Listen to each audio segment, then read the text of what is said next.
Dylan Joyce back on. Blocked! In the end, it blocks the punt and falls on it for a touchdown. Isaiah Jones on the recovery. This is 365 Sports. Essential to come away with points in this drive. Tony in the backfield there. He's got it on the pitch. Tony breaks free. Malachi Tony spinning, scoring. 365 Sports is presented by IdealMRI.com. High-quality MRIs for $497 or less. IdealMRI.com. Your health is important, so is your budget.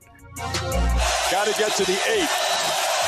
He's going to take off and run. Mendoza weaves his way first and goal, diving toward the end zone. Touchdown! 365 Sports is also brought to you by Texas Farm Bureau Insurance, protecting Texans since 1952. Beck steps up, delivers downfield, intercepted! Jamari Sharp makes the pick that will clinch Indiana's first national championship. Remember when you had a guy, someone who could fix anything? They're still out there at Batteries Plus. With their quick solutions and expert advice on batteries, key fobs, and phone repair, Batteries Plus will have you in and out and on your way in no time. Batteries Plus, the experts in charge. Finally, how are you going to celebrate, Coach? I'm going to have beer. Now, here's David Smoak, Paul Catalina, and Craig Smoak.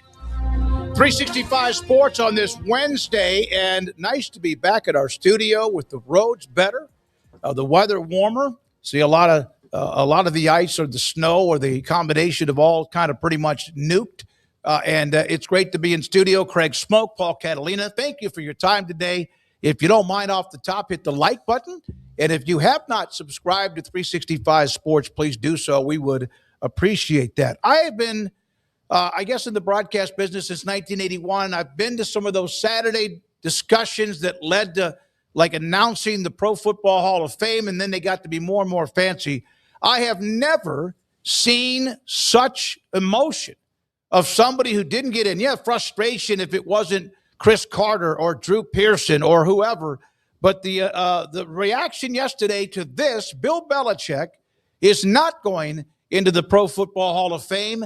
And the backlash has been almost unanimous from players and coaches and others, media, etc., on his, denial for a year. Well, and the backlash is justified. This is the all-time greatest coach in the history of the National Football League. He has 6 Super Bowl rings as a head coach and 2 as a coordinator. He's got 8 rings. All the guy did was win, and in New England at least, and in New York when he was the defensive coordinator for Parcells. But all these little things there's 11 people who didn't vote for him. And, usually when they get up and do these presentations for people like Bill Belichick, they're not really all that long. I think Mike Sando did the presentation. He had quotes from Tom Brady and among others, but it wasn't like one of these long ones where you have to convince me that this offensive lineman was better than this one. Okay, we're going to vote for Leon Searcy and we're going to vote for Richmond Webb. Who's the better one? And we're going to battle that out and all those things. This is unequivocally the most successful coach in the history of the National Football League. And because he's not just a little ray of sunshine or, maybe rubbed a couple people the wrong way, who knows? But 11 people didn't vote for him, and that's crazy. Well, we don't know if it was exactly 11, do we? Yeah. It could have been 15. I don't know, Craig. Here, this is for you. I'm not sure exactly who it is, but Craig, your thoughts when you heard the news he was not going to be a part of at least this year's class? Well, good to be back in studio, and what's up, chat, and everybody out there watching. Appreciate you, as always. I had a bit of a surprised reaction. I wouldn't say shocked. I wasn't that emotionally invested in it to really be shocked by it, but I was initially a bit surprised, and then I guess a bit more shocked as the reactions came rolling in and the weight of that decision kind of became clearer, and you realize, they're holding out a guy who's won more Super Bowls than anybody as a head coach and is arguably the greatest head coach of all time, at least in the same breadth as a Lombardi or whoever else you want to consider.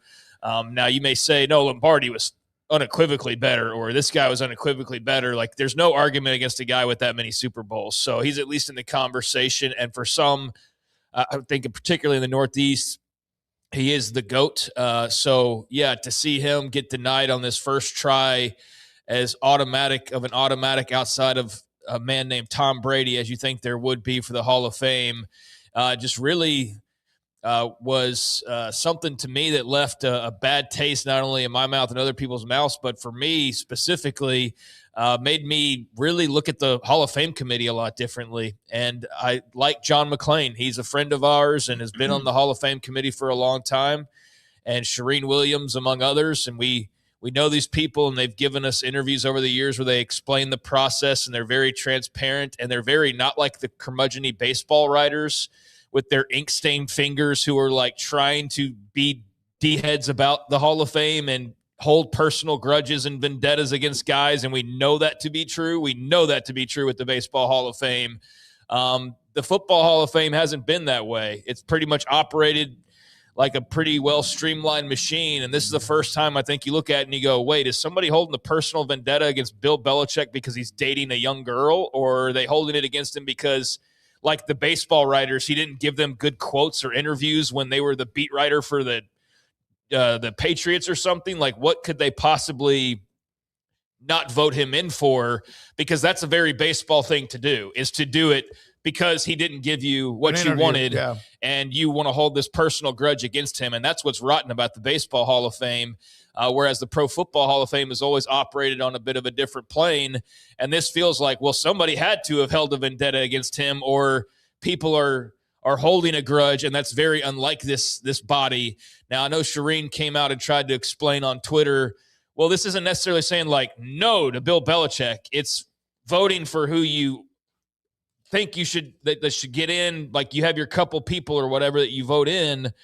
But to me, that just exposed that method's very flawed then, because you should just vote for whoever you think should get in. It shouldn't be like, oh, you only get 3, or it should just be like, does Bill Belichick deserve to be in the Hall of Fame? Yes. Bam, done. Like, there shouldn't be any, well, I only have 5 votes, so I've got to give it to the old guy because he might not be on the, like, that's a dumb system then. So if anything, we found out that the system is flawed and needs to be corrected if that's the reason as to why he's left out. If it was because of personal grudges, then we need to hold these voters accountable the same way we bash the baseball voters who very openly do that.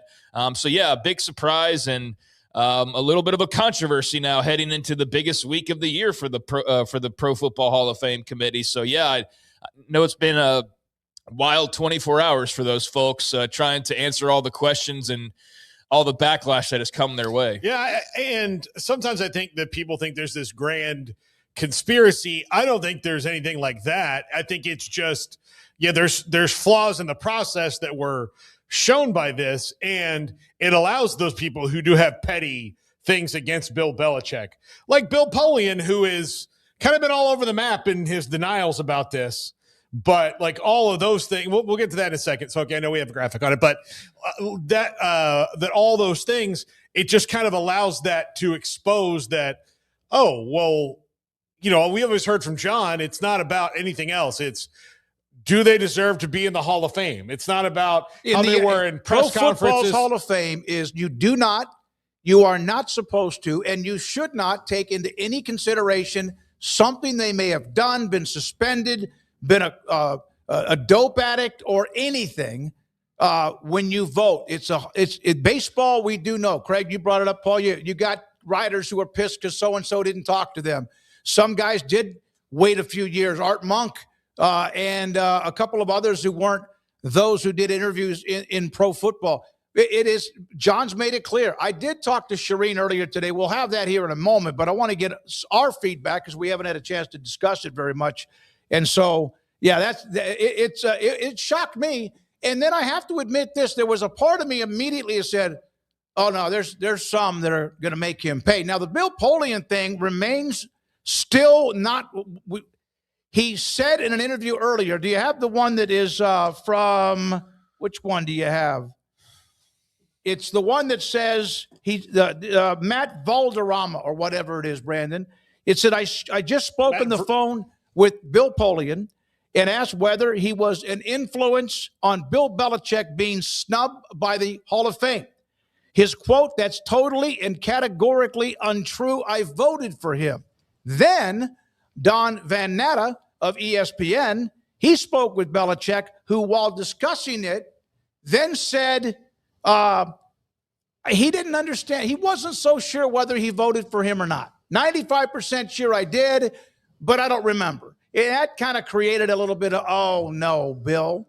And everyone has an opinion of what they want to go out there. So Bill Polian is on that committee. Shireen Williams, and you're going to hear from her in a minute, talks about the discussion during that long period of time, and she doesn't recall that much of Bill Polian saying much at all. Well, and it's bad for Bill Polian to say, oh, I definitely voted for him. I'm 95% sure I voted for him. What do you mean?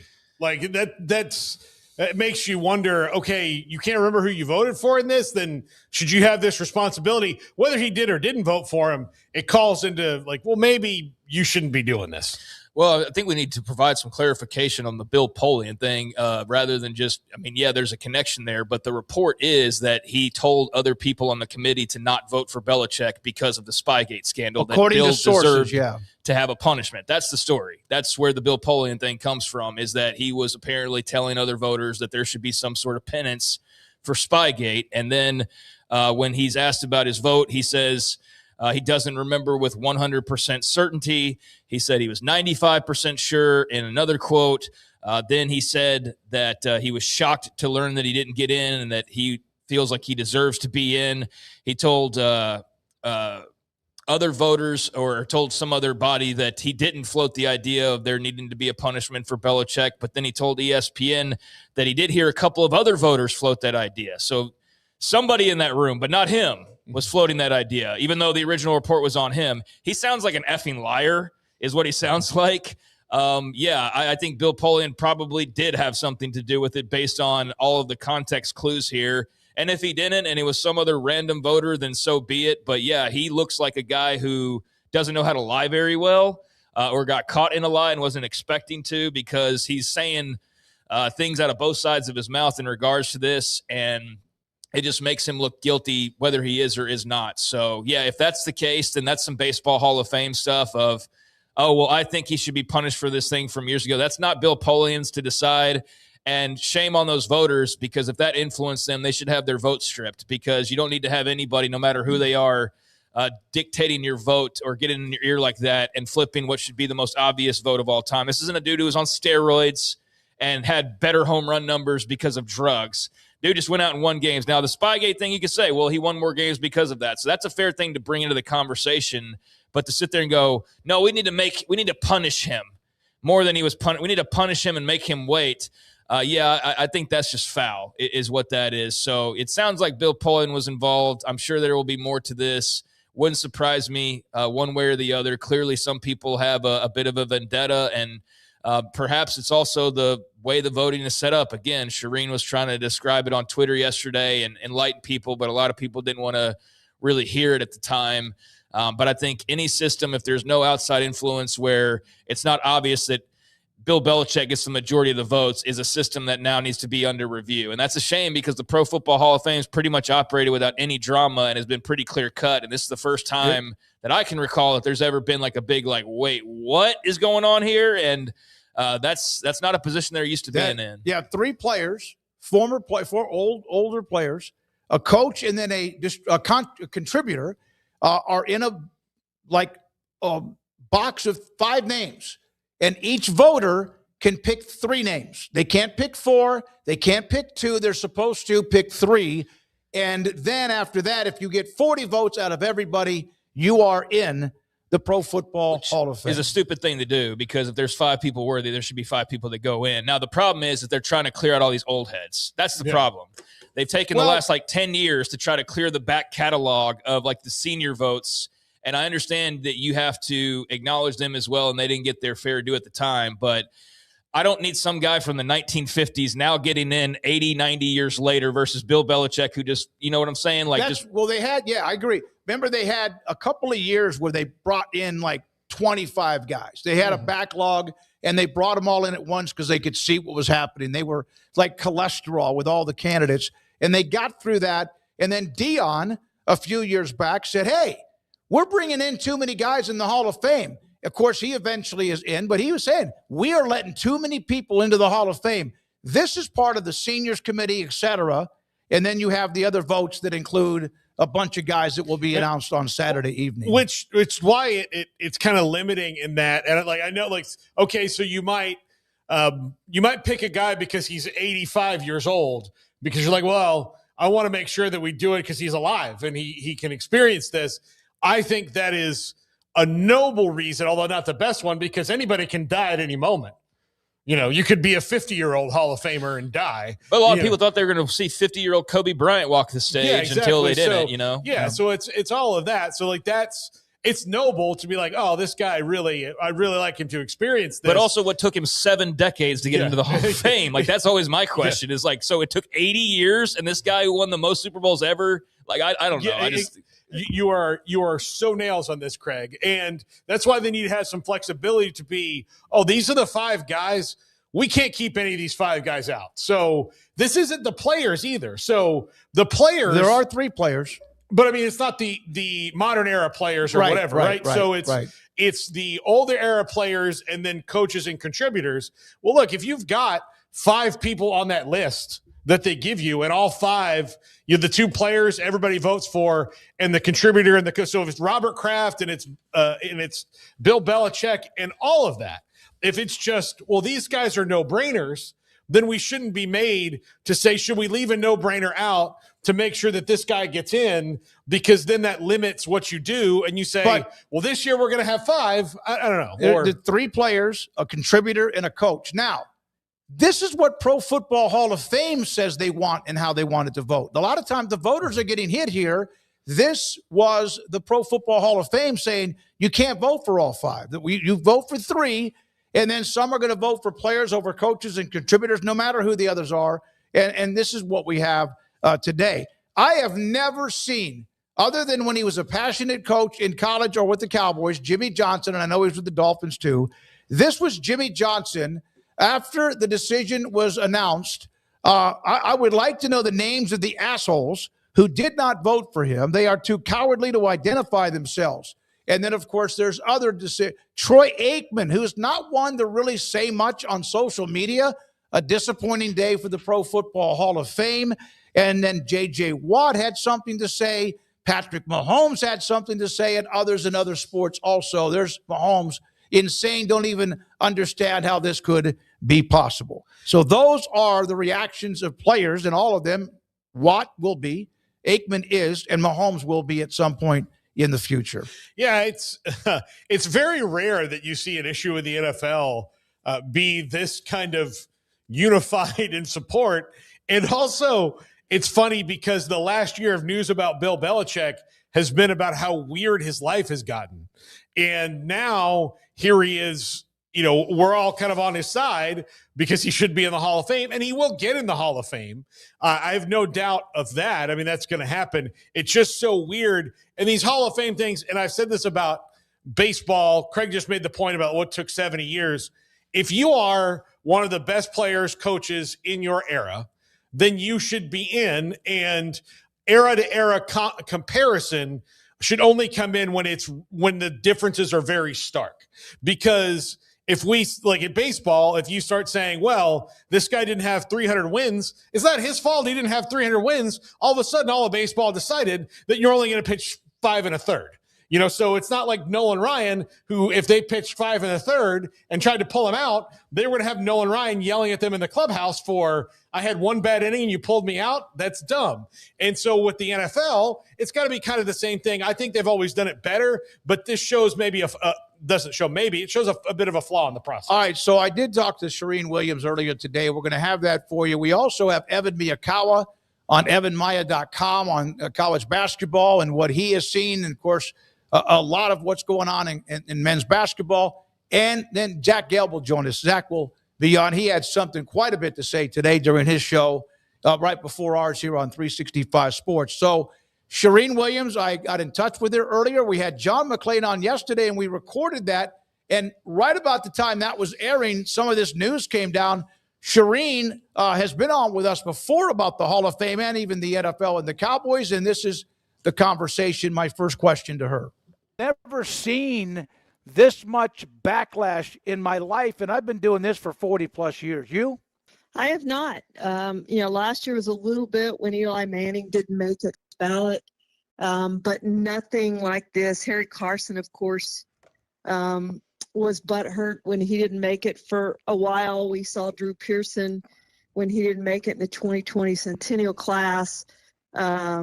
So there's been a little bit previously, but not to this extent where you feel like a no-brainer first ballot Hall of Famer didn't make it, and the outrage. And I think it leads to some changes to the process, which is probably a good thing. And they have changed the process already, right?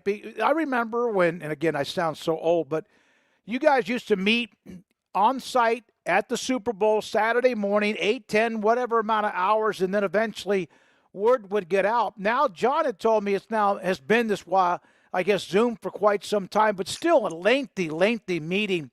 So what is the process that could have led to this particular situation?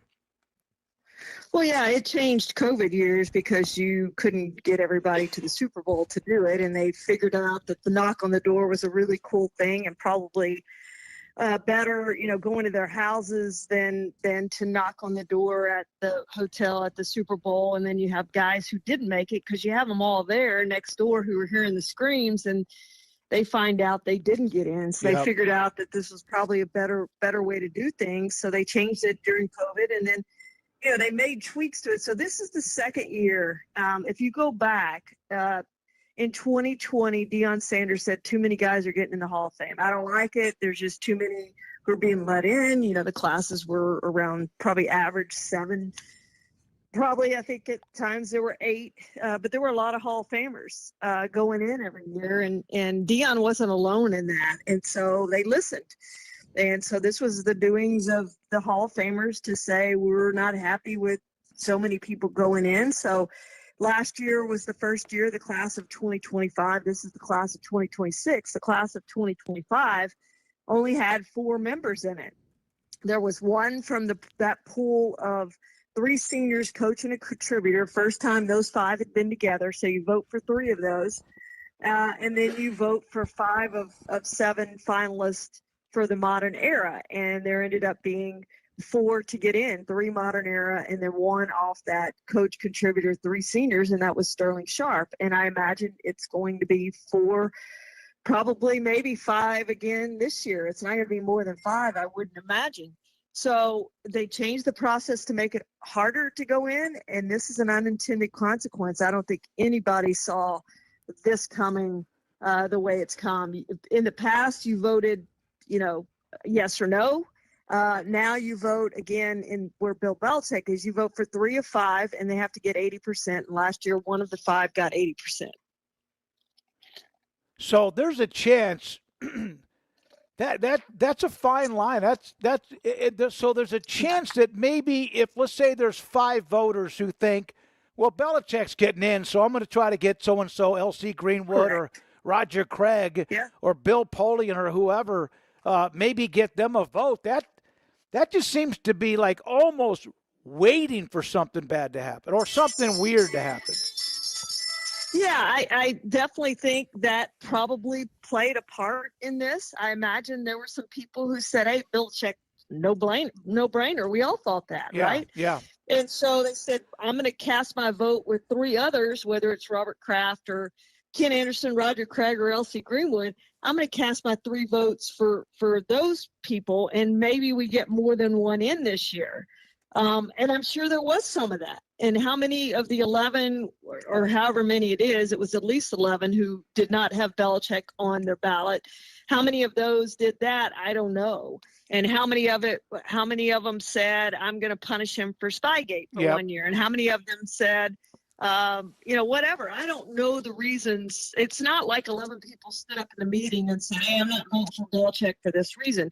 That didn't happen. There was no sense in that meeting when we came out of that meeting that Bill Belichick wasn't going to make the Pro Football Hall of Fame. Had no sense of that. I don't know who the 11 are. I can't even venture a guess who the 11 are. I do think that there should be some transparency. I do think those who voted against Bill Belichick should say they voted against him and why they voted against him.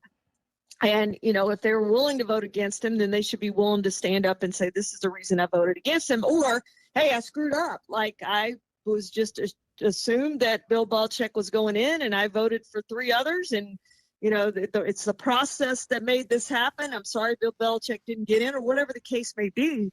But, yeah, 11 people at least didn't vote for Bill Belichick. And what I'm curious about, Smokey, is this a one-year thing? Did enough people decide, I'm going to punish him for Spygate. I'm not going to vote for him this year, but I will vote for him next year. And that's what we don't know. Now, he has to be, I'm glad I'm not on the coach committee anymore. I used to be on it until this past one. But they're going to have a big decision to make. Do you put Bill Belichick back as your coach candidate, which I think they should do? Or do you go back to Mike Holmgren, or do you go give Mike Shanahan a chance, or do you give Tom Coughlin a chance? Like, what do you do? So then let's say they bring him back on the ballot. Does he get in next year? Was it a thing where enough voters said, I'm just going to punish him for 1 year for Spygate, and then in 2027 I vote for him? There may have been some of that with Antonio Gates. If you go back, he had a 4-game suspension for pets. People were stunned when Antonio Gates wasn't a first ballot Hall of Famer. And maybe that was it, that people said, I'm going to punish him for 1 year. Sure enough, second year he gets in the Hall of Fame. Is it going to be like that? That's what we don't know. And we also don't know if the committee, the coach subcommittee, is going to bring Bill Belichick back. That all has to be determined now next fall of who that coach candidate is. And there would be a chance, however slim, like I thought it was none, that he wouldn't get in this time, but however slim it is, there's a chance that he won't be the coaching candidate for next year. I find that hard to believe, but where we are right now, I don't think anything's impossible to assume. What is the story? I saw the report, Bill Polian, apparently, at least the report was that Bill Polian was kind of saying that there should be a 1 year, like so-called hiatus or whatever. And then Dan Van Natta, who's a great reporter, had a chance to visit with Bill Polian, and who's a part of this, as far as, I guess, a part of the committee. And he said he didn't remember whether he voted for Bill Belichick or not. What do you think? Tie a bow on that, if you don't mind. Well, we're not allowed to discuss exactly what was said, but I do think, I will tell you, I do think that was overblown. Like, I've talked to several, none of us remember Bill Polian saying what he supposedly said in the article. I don't remember that. And again, this is 8 hours of discussion on, sure. We had 20 candidates to discuss. So remembering what every single thing that was said about every single candidate. And frankly, I might have tuned out a lot of the Bill Belichick thing, thinking I'm voting for Bill Belichick. He's going to get in. Why are we having this long discussion? I do remember going, why is this discussion so long? It seems like a lot to me. But it did go on longer than I thought it probably should have gone on. But I don't remember it. None of us remember anything that Bill Polian said that and was trying to sway voters not to vote for Bill. But I don't remember any of that. And, I don't know how Bill Polian voted. He doesn't seem to remember how he voted, which I do find that hard to believe. But whatever the case was, there were 11 people who didn't vote for Bill Belichick for one reason or another. And I can't answer as to why they didn't. That's the hard thing of figuring out why the 11 did what they did. And I think I do think it was a combination of reasons. I do think some wanted to punish him for a year, at least for Spygate. It's not like anybody said, I'm going to punish Bill Belichick for a year. I'm not voting for him this year. That wasn't said. I'm just assuming that was part of it. And then, as I said, I think some just decided that we need to get more of these 5 in, and Bill Belichick's a lock. So I'm going to vote for 3 others. Shireen, last thing.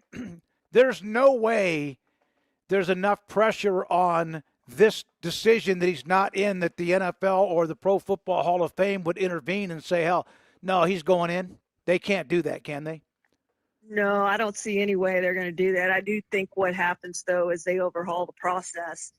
I think whether they separate the coach and the contributor back out away from the seniors, or however they do it, maybe it's the coach and contributor and one of those goes in, or it's the 3 seniors and one of those goes in. However they do it, I do think it's going to be a change in the process. I think this is big enough outcry that they've got to do something going forward. I can't imagine. I would love to be a fly on the wall and can't, because I can't imagine what's going on in those hallways and offices right now, but it can't be good. How much did you start getting bombarded back and forth, you or others, with text messages last night? Yeah, we didn't know. Like, right. Everybody's asking, well, when did you find out? We found out at the same time everybody else found out. We found out when ESPN published the story that he didn't get in. And look, this didn't come from voters because we don't know. It's not a yes or no vote. We do not know who got into the Pro Football Hall of Fame. So we wait to see, like everybody else waits to see on the day of the honors. So we expected to know who got in next Thursday, and we will find out that next Thursday. And I will say, Smokey, that's one thing I really am sad about. And I think it's sort of like last year, because all the talk was Eli Manning didn't get in first ballot. And it was more about who didn't get in than who did get in. And I would expect, again, I don't know that you can expect anything with what happened with this, but I would expect that Drew Brees and Larry Fitzgerald are among the Hall of Famers. I would hope that Jason Witten is among the Hall of Famers. I hope that Darren Woodson is among the Hall of Famers. But whoever it is, I just think this overshadows them getting into the Pro Football Hall of Fame, and I think that's a shame. And I think it was a shame last year when the same thing happened. But I do think the process is overhauled. However it's overhauled, whether they completely revamp the voters or whatever, and I'm fine with whatever they do. It's their Hall of Fame, and it. Maybe it's still up to the Hall of Famers to decide who joins them into the Pro Football Hall of Fame. Maybe it's time to just have them vote and not have the meeting, or however they're going to do it. I don't know, but I do think there is a change to the process going forward. You're the best, Shireen. Thank you very much. Hall of Fame voter. All right, that's Shireen Williams from NBC Sports, longtime Fort Worth Star-Telegram. We got a super chat that Kim put up during the interview. With you being a Heisman voter, Smokey, do you see who voted for whom after the votes are tabulated? This is a secret vote.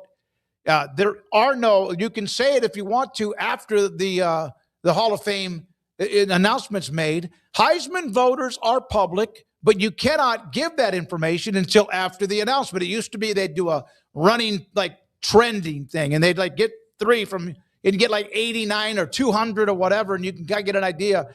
You can release your vote in the Heisman voting after the announcement on Saturday. And there is somebody, I forgot who it is, that gets the votes and will publish them for everybody that's voted. Yeah, but if I'm understanding Kim correctly, I think he's asking, do they put the votes out publicly? No. You're saying that they do by choice, but no, they don't, to answer your question, Kim. They don't say after the fact, here's the list of voters and who they voted for. Only individuals can release what they did if they want to. So to your question, that no, they don't, unless, he wants to say, I voted for Ricky Smith for Heisman Trophy, then no, the NFL is not going to put that information out, or it's not even the NFL, it's the Pro Football Hall of Fame. So, they're not going to put that information out, which I think is what you were asking. And we'll see who all comes forward and says, I think everybody who's voted for Belichick has probably said so. And, it's an interesting situation. Obviously got a lot of people flustered yesterday and still today to some extent. And I think he'll be a pretty much shoo-in next year to be in this class. I don't think there's any question about that. There's no way that they go through with what they've gone through this year and then they turn around next year and they go, nope, we're going to make him wait another year. I just don't see any scenario where that occurs. He'll have to wait, but he'll get in there, and then we'll see what they do to adjust the way they go about doing things in light of how this has all worked out. So Bill Belichick will most likely be the one they put up for next year, but that's not a guarantee, which means Mike Shanahan won't. He'll have to wait because there's only one coach. That's also part of the clot of cholesterol that can create when something like this, or when you just get 3 coaches that probably should be in. Which is also a reason why you don't say, well, we can only do one coach. Yeah. So like I just said, you twist the rules and you change them because maybe you've reached a point where that system doesn't make sense anymore. Mm-hmm.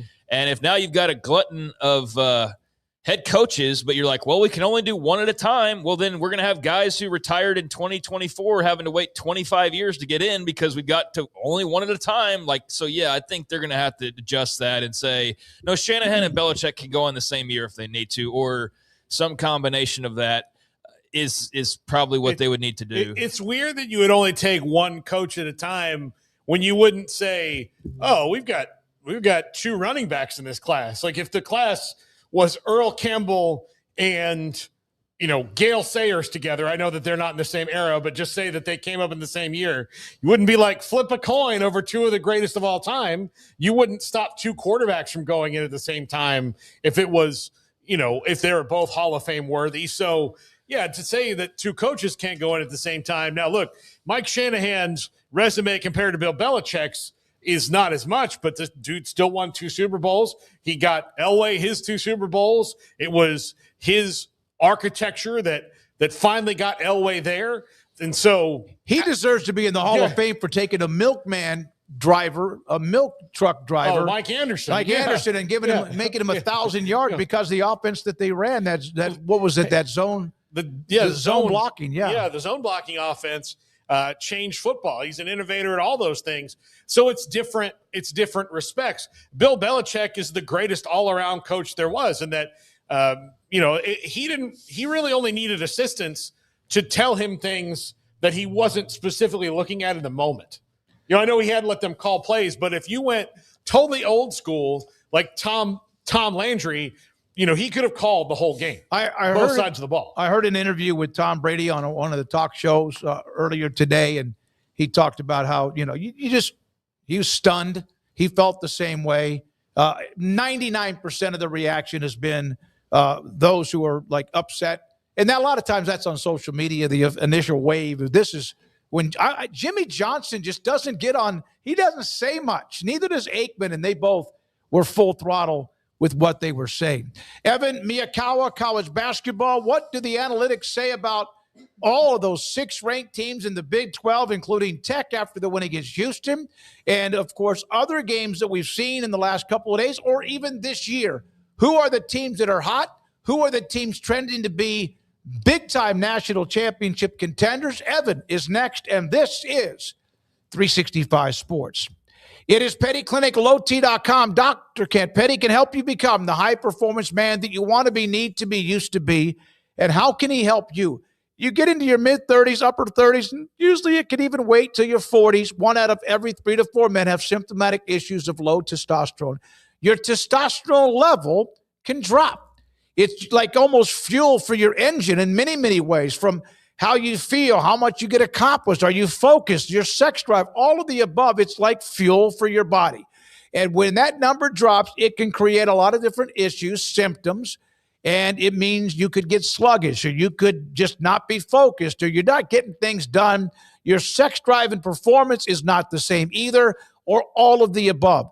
Contact Petty Clinic, lowt.com. Tell them I sent you. They will set you up to get your blood work and take care of that appointment. Get the result, and Dr. Petty will be in touch with you and say, hey, you're low, your T level's low. He can give you the option to increase your testosterone level so you can become the high-performance man that you want to be, need to be, and used to be at pettycliniclowt.com. That's my go-to guy. Can you fix my smartphone? Yes. Do you have car batteries? Yeah. What about golf cart batteries? Of course. Battery from a G-Fob? Absolutely. My boat? Huge variety. Toy boat? Sure. Motorcycles? You bet. My apartment building? Whole building. Do you have batteries for my party lights? Yeah. Batteries Plus, the experts in charge.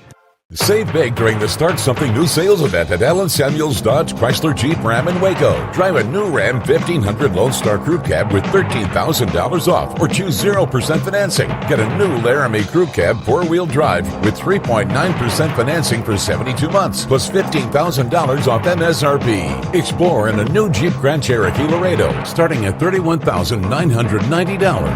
Happening now at Allen Samuels. Come by. Let's be friends.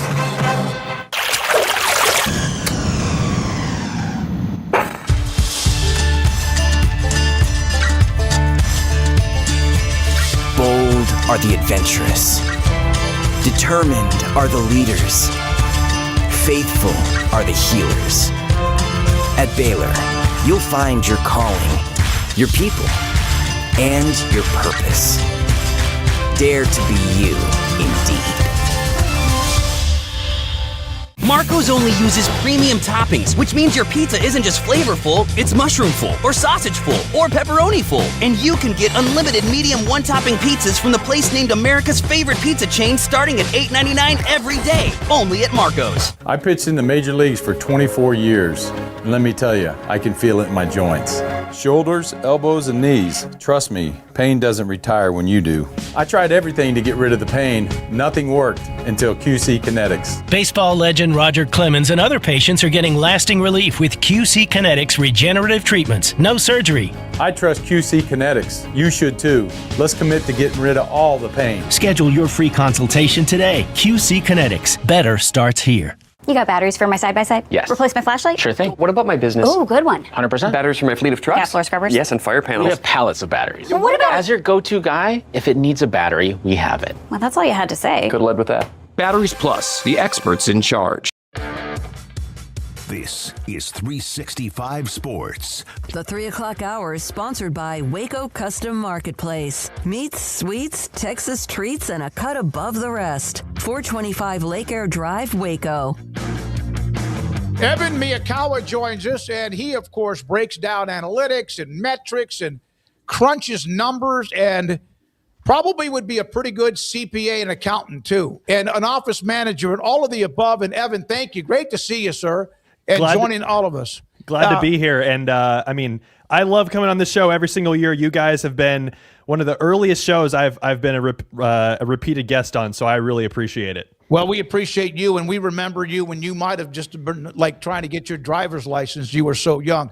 So, my God, let's start with the Big 12, if you don't mind. 6 teams ranked, bangers, great games. We just saw that BYU game with Arizona. We saw Tech beat Houston. There's crossover games.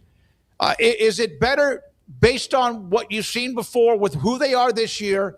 Some teams are down like Baylor and a couple of others. Is this a better conference than even before? I think when it comes to the top of the Big 12, when we're talking about teams that can make a Final Four, win a national title, I think the Big 12 this year is delivering as good as it ever has. I think coming into the year last year, we thought this would be the case with this conference, and then it sort of tapered off as the year went along.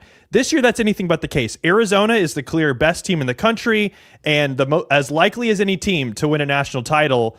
But then you've got Houston, who I had as the best team coming into the year in the preseason. They've been really good. Iowa State, I think, has kind of come off the radar a little bit, but they're a really, really good team.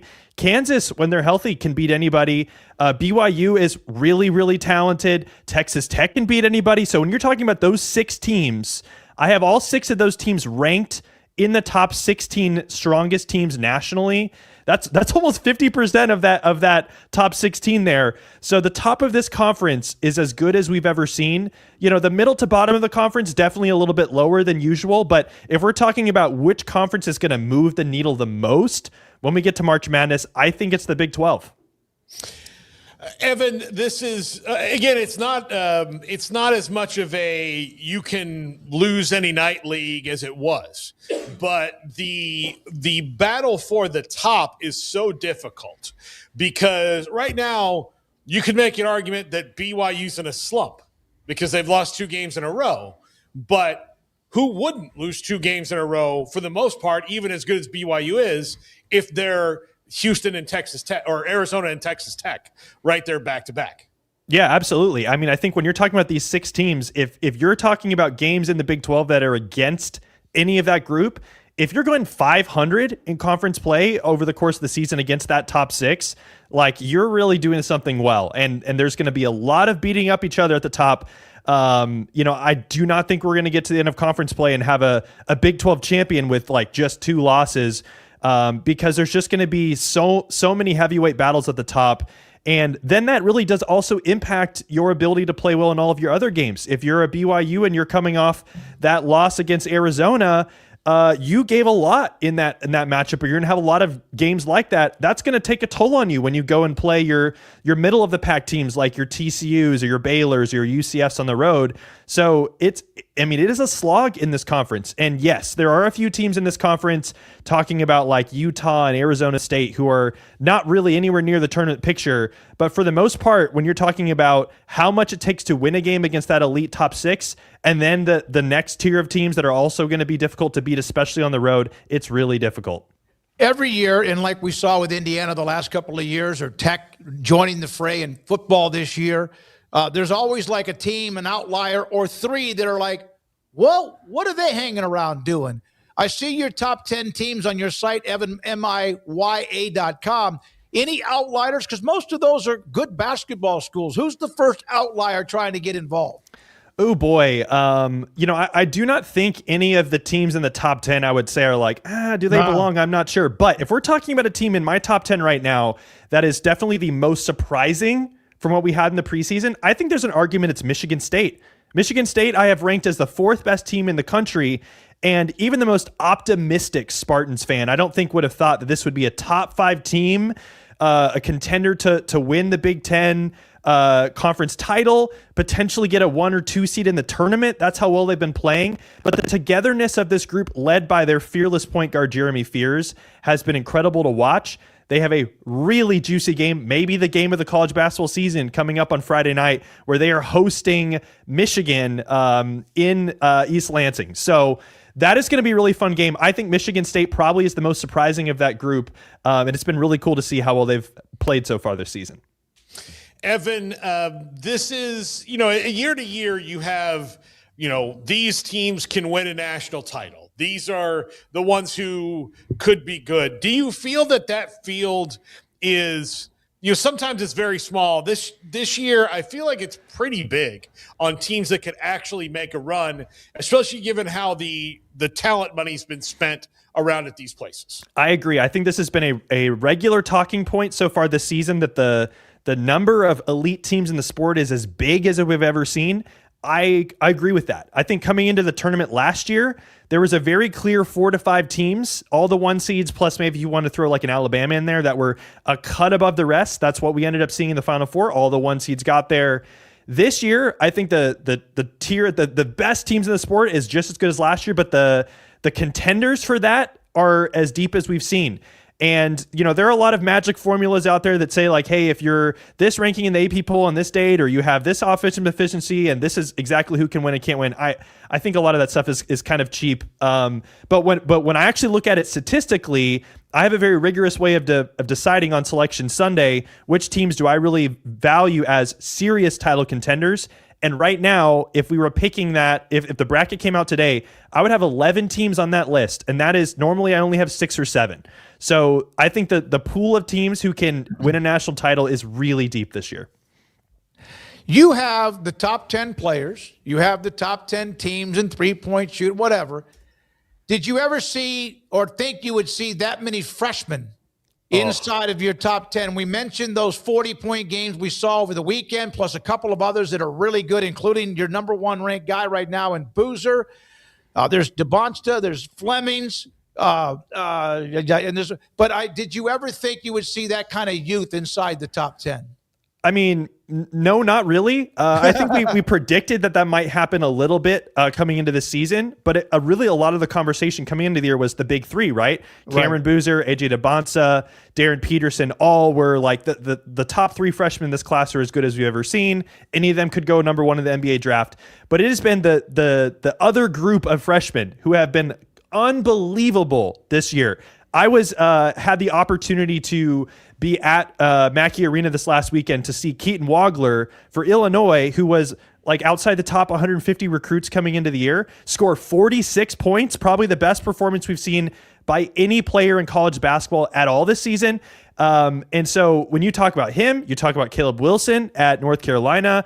Arizona has a pair of freshmen who are just so composed and do not play like freshmen at all in Braden Burries and Koa Pete. You've got Darius Acuff at Arkansas. Like, all of these guys in a different year would be like maybe the best freshmen in the sport. And we have like 10 to 12 of them this year.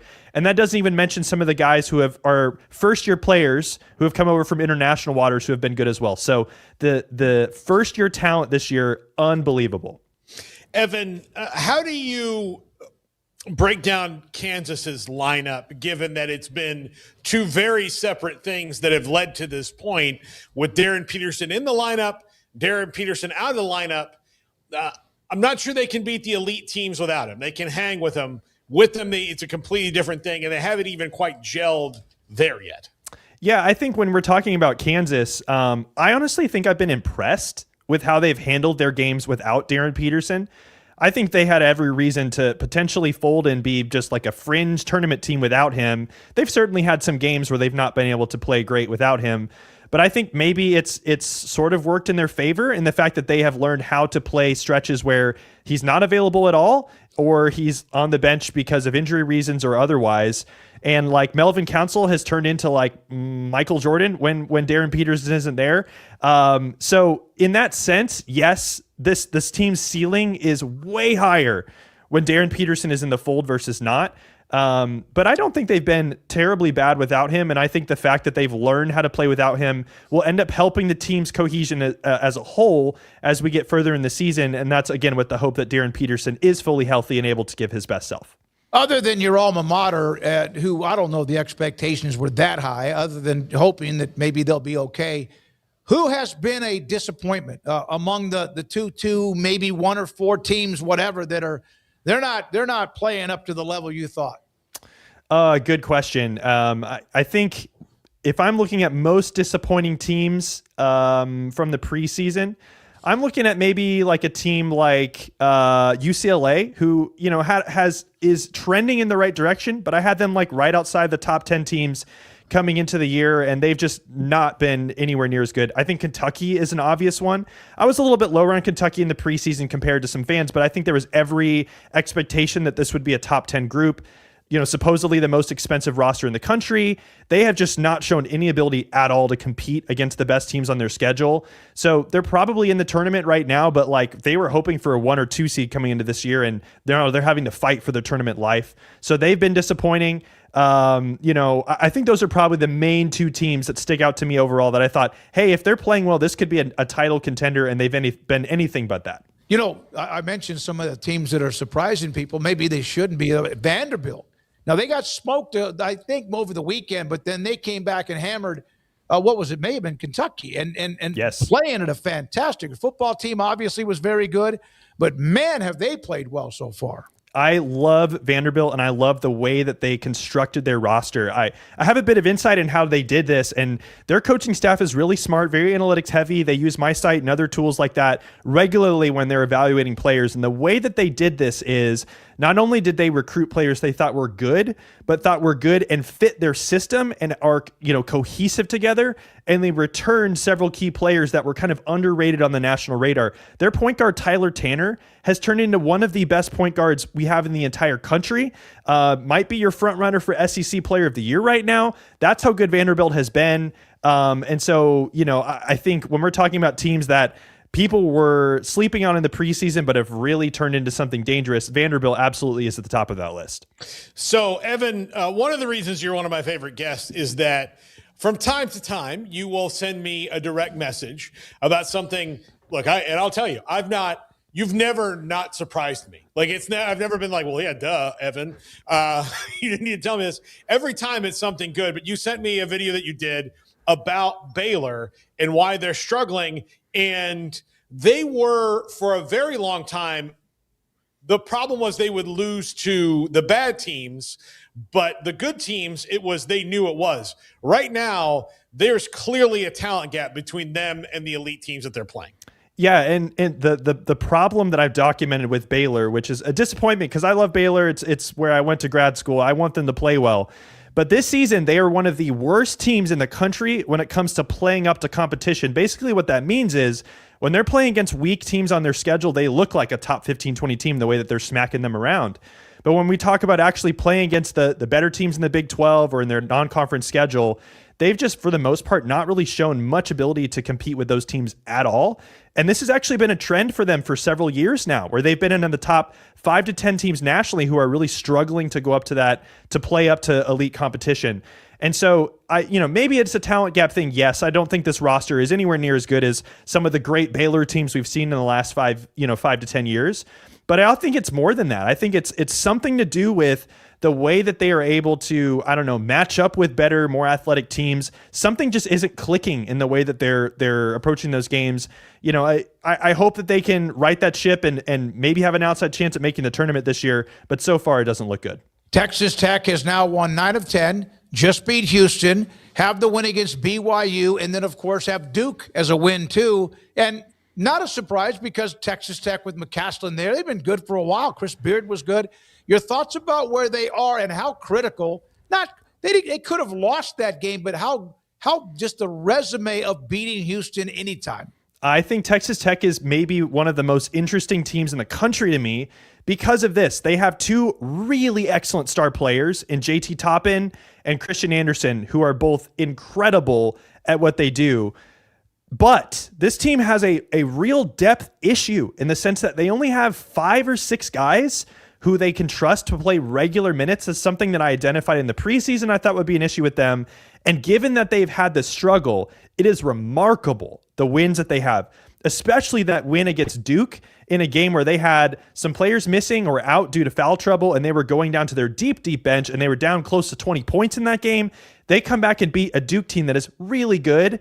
So this team has shown an incredible resolve to kind of overcome whatever challenges that they have on paper and beat teams like Duke, beat teams like Houston, and in games that they easily could have lost and haven't. So I think Texas Tech is scary because they're not going to go into the tournament as maybe a 1 or a 2 seed, but every team that they're going to play is going to know, hey, when Texas Tech is playing well, they can beat literally anyone in the country no matter what, and that's what makes them really dangerous. I mentioned this when that game was going on Saturday, that it was like 30-28 or whatever, 10 minutes into the game. That is, Houston can score and sometimes blow people out, but when I saw that pace, Evan, I thought, you better tap the brakes a little bit. And eventually, I thought that they wouldn't get worn out, but they would lose that battle.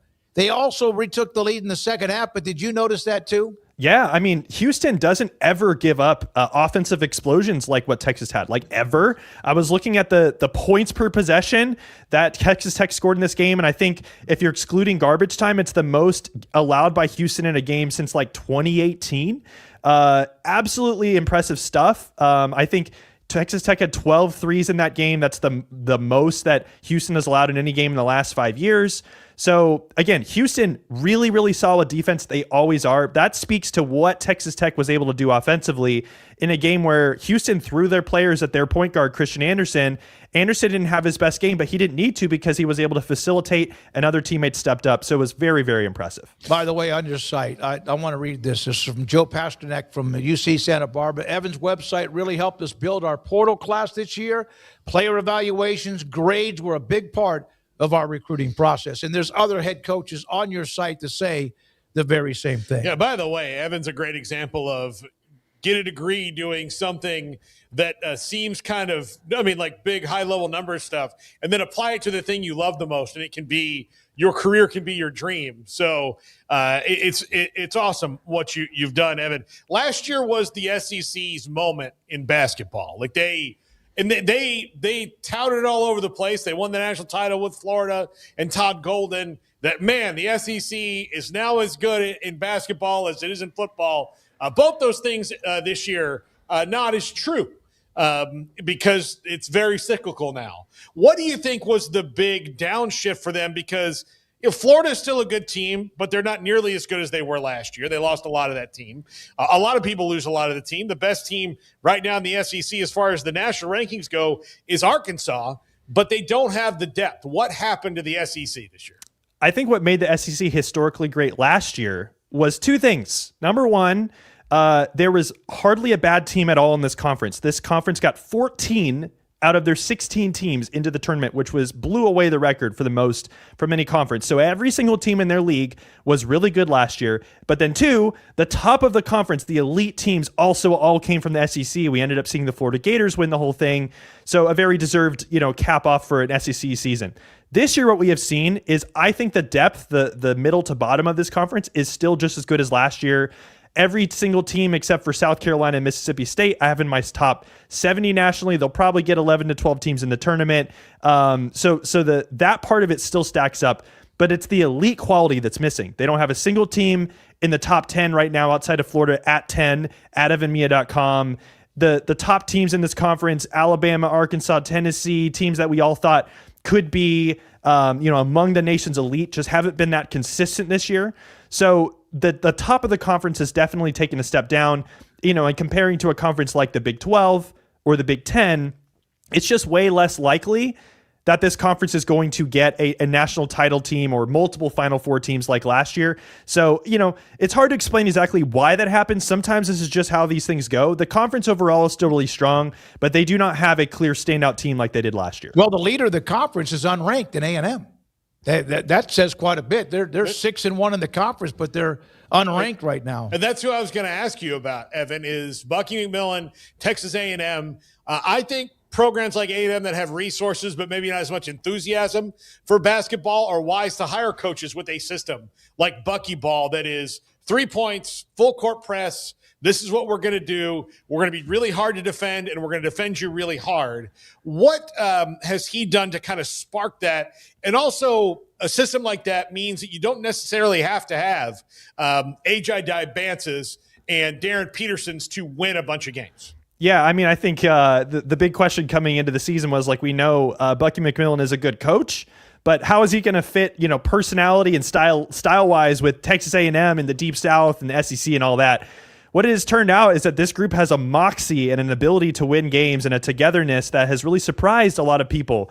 And that's why they're atop the SEC standings right now. I do think their schedule has been way softer so far in the SEC than what they will see in the second half of conference play. But they have been incredibly impressive in what they've been able to do, the wins they've been able to get, the fact that they currently sit here with only one loss in SEC play at all. They are no question, they're one of the hottest teams in the country right now in terms of trending in the right direction. And so, I think coming into the year, people thought this team could make the NCAA tournament, but not necessarily expecting that in year one for Bucky McMillan, but they have done anything but impress everybody and quell the doubters and all that stuff. And so I've been very impressed with what they've done. I think, again, another one of these teams like Vanderbilt, who was very smart in the way that they put their roster together. No one standout player. Everyone plays together and is really quality. And so, very, very impressed there. Evan, again, Mia, MIYA.com. It is loaded with content, analytics, metrics, and numbers. Thank you, buddy. Great to have you on again, and we'll see you soon. Thank you, guys. I really appreciate it. Evan, MIYA, MIA.com, and Coach is on there talking about how much they love and how much they have used the site for recruiting, transfer portal, which is recruiting, and much more, and building their roster. When we come back, let's get to the Duke tandem now at Miami. Not a surprise, and a couple of other college football notes too. Thank you very much for your time today. Hit the like button if you haven't already. 365 Sports tonight, locally on the CW channel at 10:30. This is 365 Sports. All right, so the Baylor Club inside McLean Stadium off I-35 in Waco. They have renovated it. I am about, in fact, I won't be there next week because I'm going to San Francisco, we hope, for the Super Bowl coverage. But they are about to unveil all of the changes. And I saw a picture of around the bar area, which is just gorgeous, and it just looks so classy.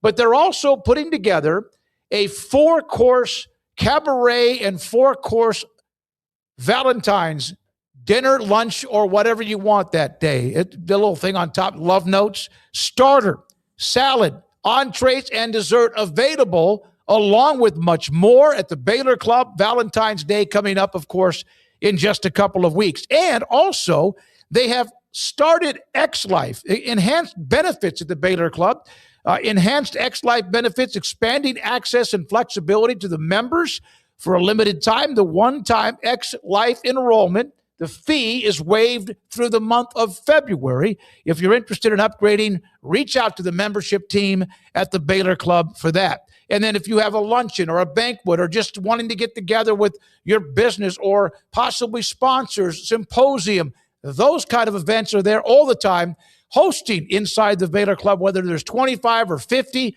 100 or maybe 500 to 1,000 in attendance. They have plenty of room, and the food is delicious.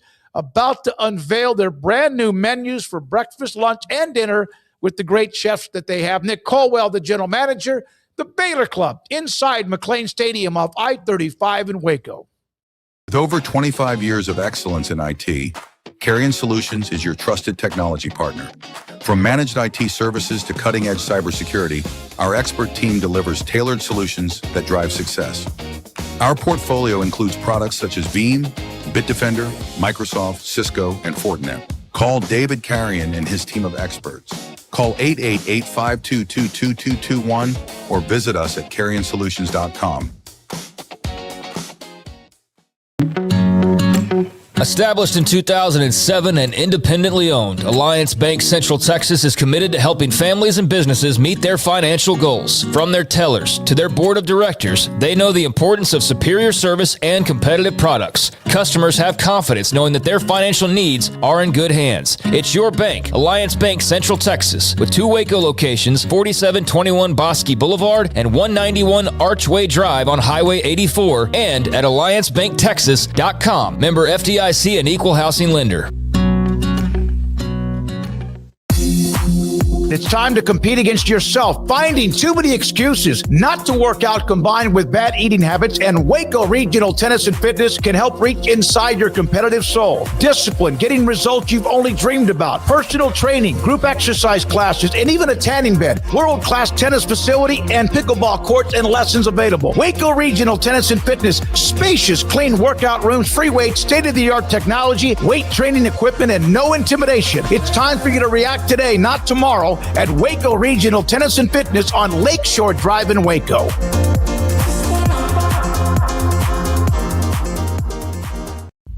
At BK Ford, we step onto the field every day for our customers. Here, legends are born and glory is earned. The spirit of competition unites us all as we stand as one. It's more than a truck, it's a passion. Get ready for the thrill, the triumphs, and the unforgettable moments that only BK Ford can deliver. Are you ready to experience better? BK Ford.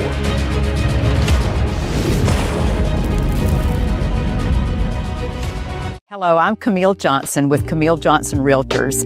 We specialize in selling residential real estate agent all across our community, and we love serving all types of families. We have been in business at Camille Johnson Realtors for almost 9 years, and I have been a residential real estate agent for almost 40 years. And we love our partnership with 365. So thank you for partnering with me, and thank you so much to all of my clients who have made our company a success.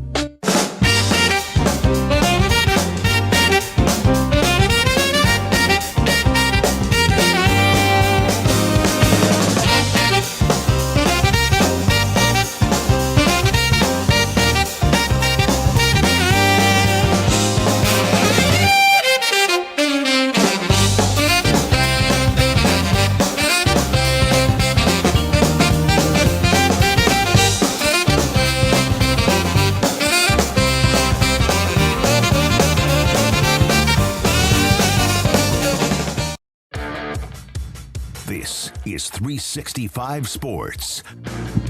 All right, a couple of notes. The Duke tandem, the duo with their quarterback, Darian Mensah and Cooper Barkate, have both officially now committed. They'll be played at Miami. This is not breaking news, but technically the timing was. They visited yesterday. There was a picture of both of them, I think like in a golf cart and on campus. And so they get a starting quarterback and a hell of a wide receiver who had over 1,000 yards receiving last year, both in the ACC, still in the ACC, and they get 2 positions, 2 critical positions, and 2 dudes that know each other really well, connection now at Miami. That's official.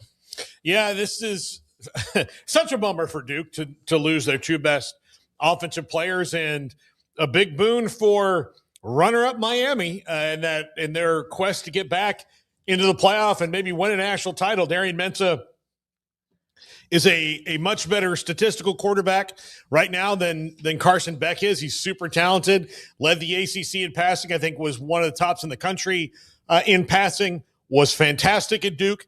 Cooper Barcade is as reliable a receiver as you can get, really good in the red zone as well, gets you first downs, makes big plays. To put him on the other side of Malachi Toney and whoever else rolls out there for Miami next year. They've got some good young guys as well with the running game they have coming back, with the reloading that they've already done in the offensive line and everywhere else. Offensively, they'll probably be a better team than they were a year ago, I would think. Yeah, I mean, he's a great pickup. They both are for Miami, and just a few different thoughts. Everybody needs to go to the University of Washington and say, what did you put in your contract that made that binding? Because it's the only one seemingly in existence right now that's actually held up in any way, shape, or form. That even Darren Heitner's like within hours of like, oh, nothing I can do here. But everywhere else, it's like contracts mean nothing. So I don't know what was in that Washington contract, but I would say that needs to be like the boilerplate template for the rest of the country when signing NIL deals. That's the first thing that comes to mind, because Damon Williams has to be looking around going, what the hell? Like I tried to do the same thing and I couldn't budge. So the Huskies did it right, and everybody should follow suit. God chose the money and prestige again, guys. It's funny how God does that every single time. Yeah. He's always chasing the money and the prestige. That's another thought that I have. And also, Miami is rolling right now. They've got the big bulk of cash that they're going to get from the new ACC agreement that Florida State and Clemson thought would be the big rub for them, as they were going to run that league and they were going to reap all the rewards from it. By Miami is the first team to actually really see the trickle-down effect of the agreement that was arranged here over the last year or so between the ACC and its schools to try to keep things as is. And so I think Miami's got probably very little complaints about the ACC and the way that it operates right now, because they are gaining tens of millions of dollars. They are now going to reload, and they are going to be, you would think, right in the thick of the ACC, if not the favorite to win it next year now as a result of this move. And it answers the big burning question that we had about them outside of just how you replace the talent. But they'll do that at least in part by bringing in guys like Darian Mensah. So it's a great time to be a Canes fan outside of, the whole national championship game. But beyond that, with the way the ACC is set up, you see where that is going to be enticing for a Miami. And I've even seen this. I mean, I know it's the offseason, so now we're going to get to like every day is like our new realignment rumor because it's the offseason, and that's just kind of how it's worked the last few years. But what reason would Miami have to go anywhere?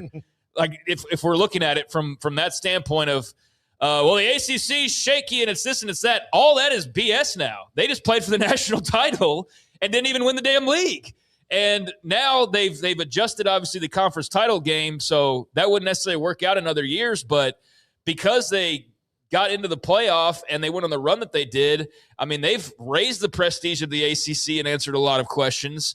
And they've also gained more than anybody else before them in that league as far as riches go because of that arrangement and agreement. So, it's a great time to be a Cane outside of just falling short of the Natty. And Darian Mensah and others are going to be the team that tries to get them back to where they were and get them over that last little hill that they were unable to climb against the Hoosiers. Yeah, Greg, it was so funny about how God always tells you to take the money. I mean, I'm a religious person, and I've prayed for a great many things. And he's never said, like, you know what, Paul, go to Miami. That's where the sinners don't live. No, they it's weird. You better get a nice little. They are rolling, man. They are. They really are. And look, I have nothing but respect for the Miami program and the way that they've addressed all of their 20 years of shortcomings in a very intelligent fashion. Obviously not nuts about the John Ruiz thing at first, but Mario Cristobal has built a system there.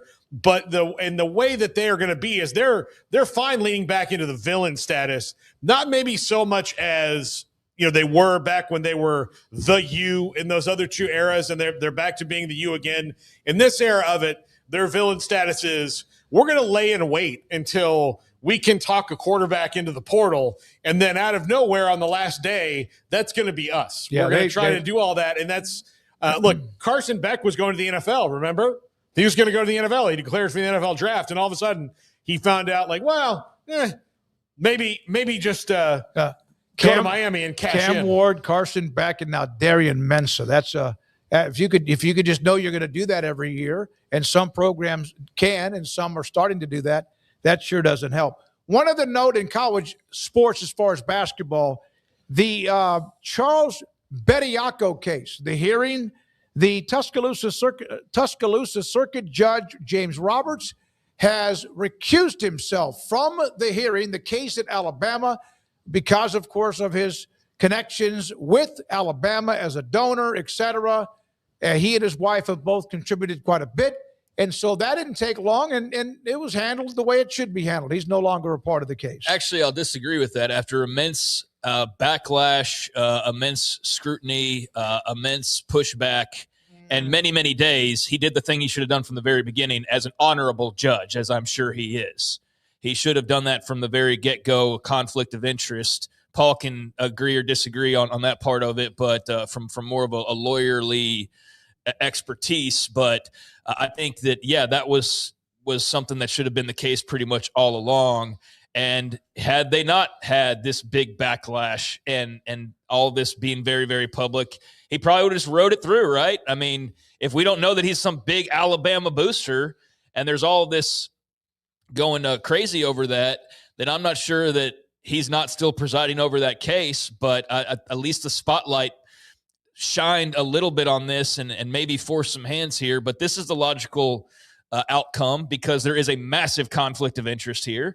And the sad part about it is I've seen some Alabama fans who couldn't care how much of a conflict of an interest. And not all Alabama fans. I think there are some that are actually on the up and up, but we only see like the worst of the worst most of the time across our various timelines. So, if they're doing it, it's bad. If we're doing it, roll tide, kind of a thing. And that's for every school across the country. Everybody's that way, just to be clear. Yes, please. I just think it's a situation where I immediately saw, well, all right, well, all that means is now we're going to have an actual Alabama graduate judge that's going to be presiding over this case because this guy didn't even graduate from there. He's just a massive donor. So now we'll get a real roll tide guy in there. And I know they're kind of playing tongue-in-cheek, but probably not. Right. There probably is a much better chance that actually an Alabama graduate judge will now preside over this case.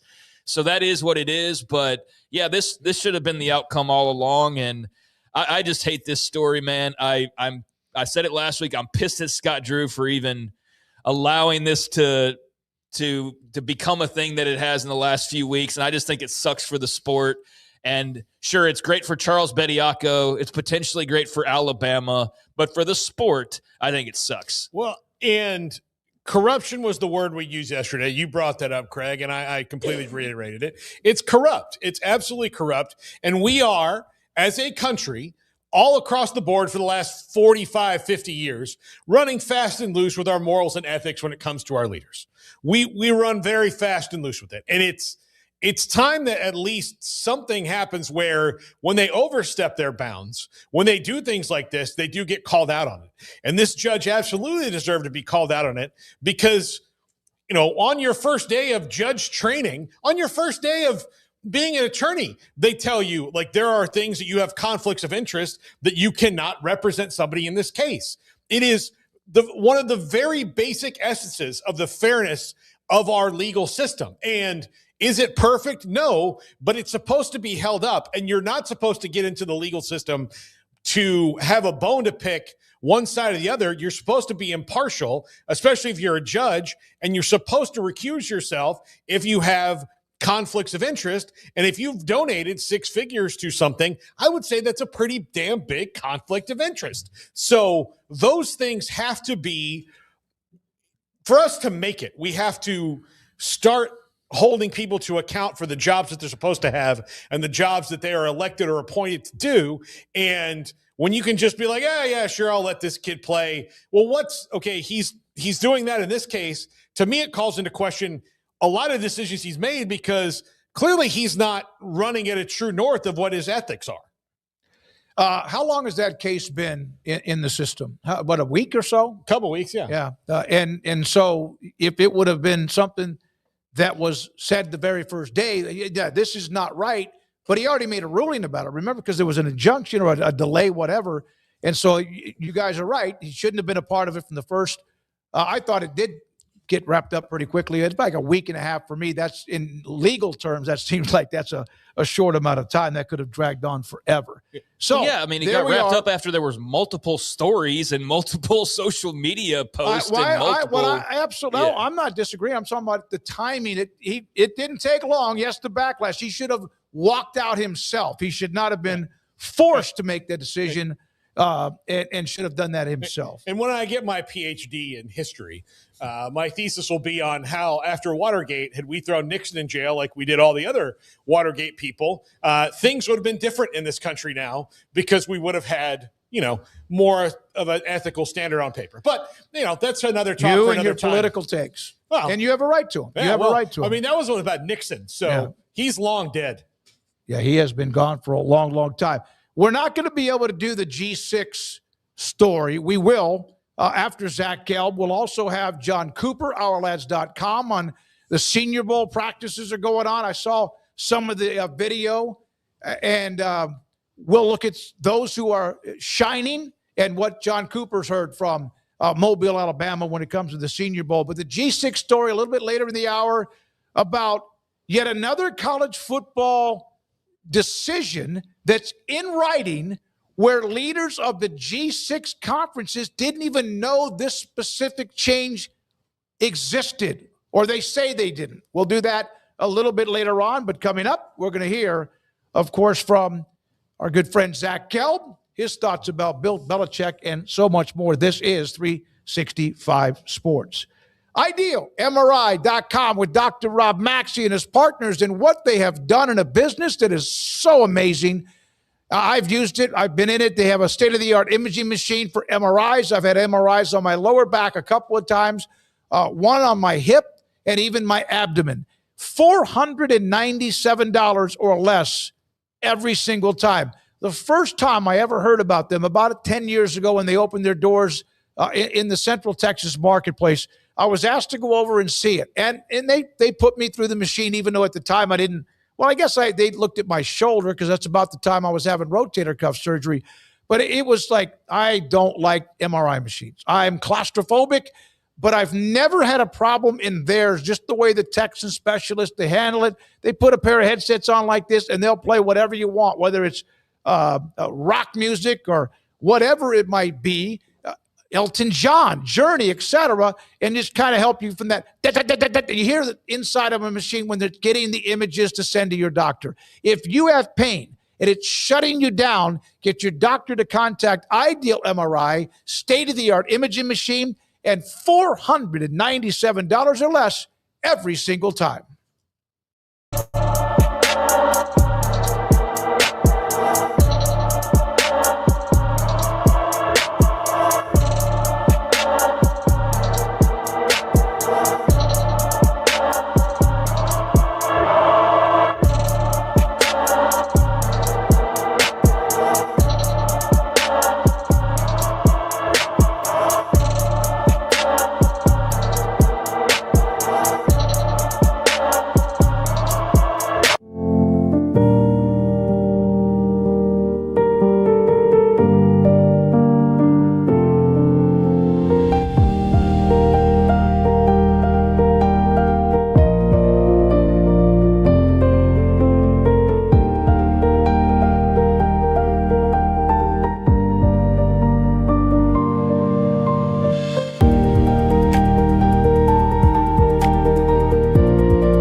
Whatever it is you wrangle,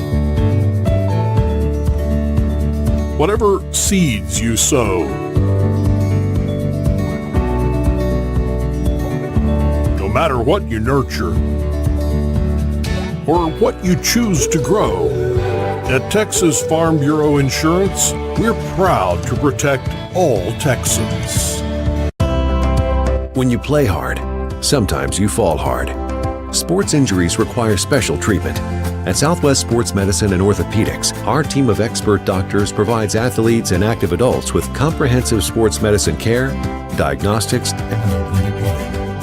whether you're in high school, college, or beyond, we'll help you get back on the field. Call on the team physicians for Baylor Athletics. Call Southwest Sports Medicine and Orthopedics.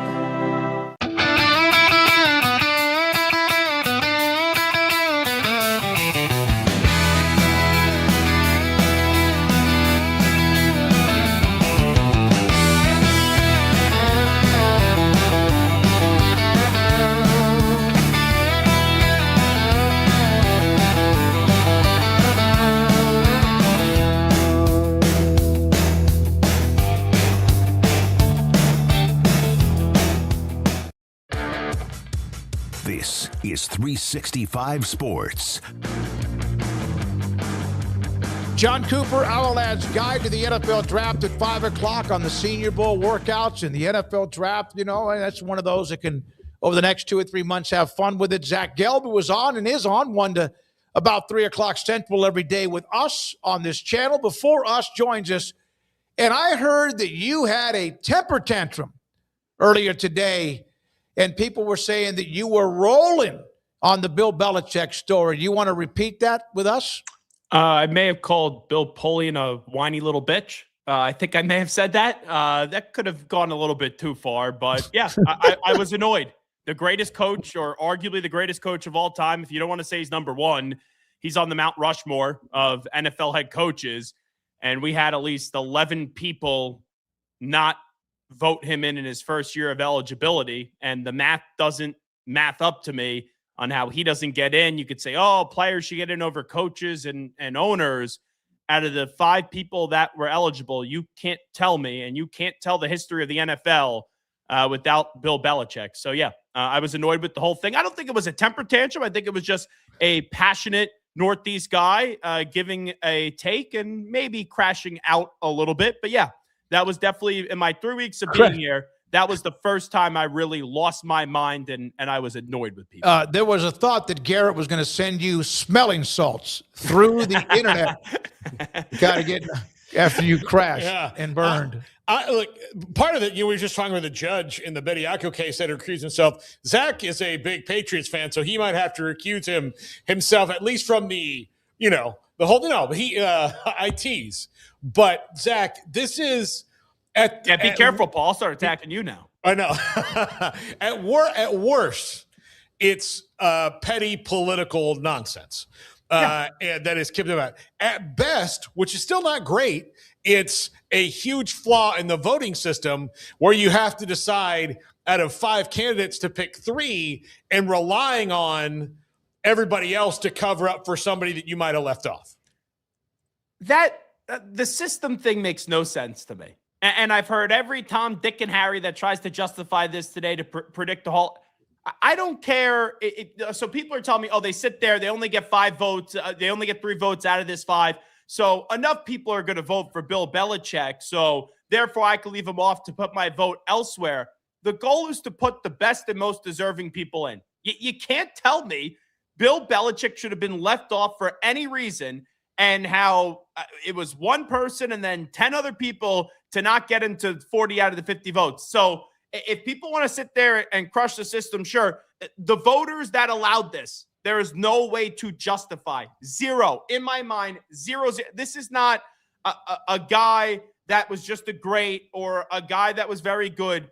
This is a guy that has the 2nd most wins in the history of the sport. He has 6 Super Bowl championships as a head coach, 2 as a defensive coordinator. There's winning, and then there's Bill Belichick. Like, it will never. I'm flabbergasted beyond belief.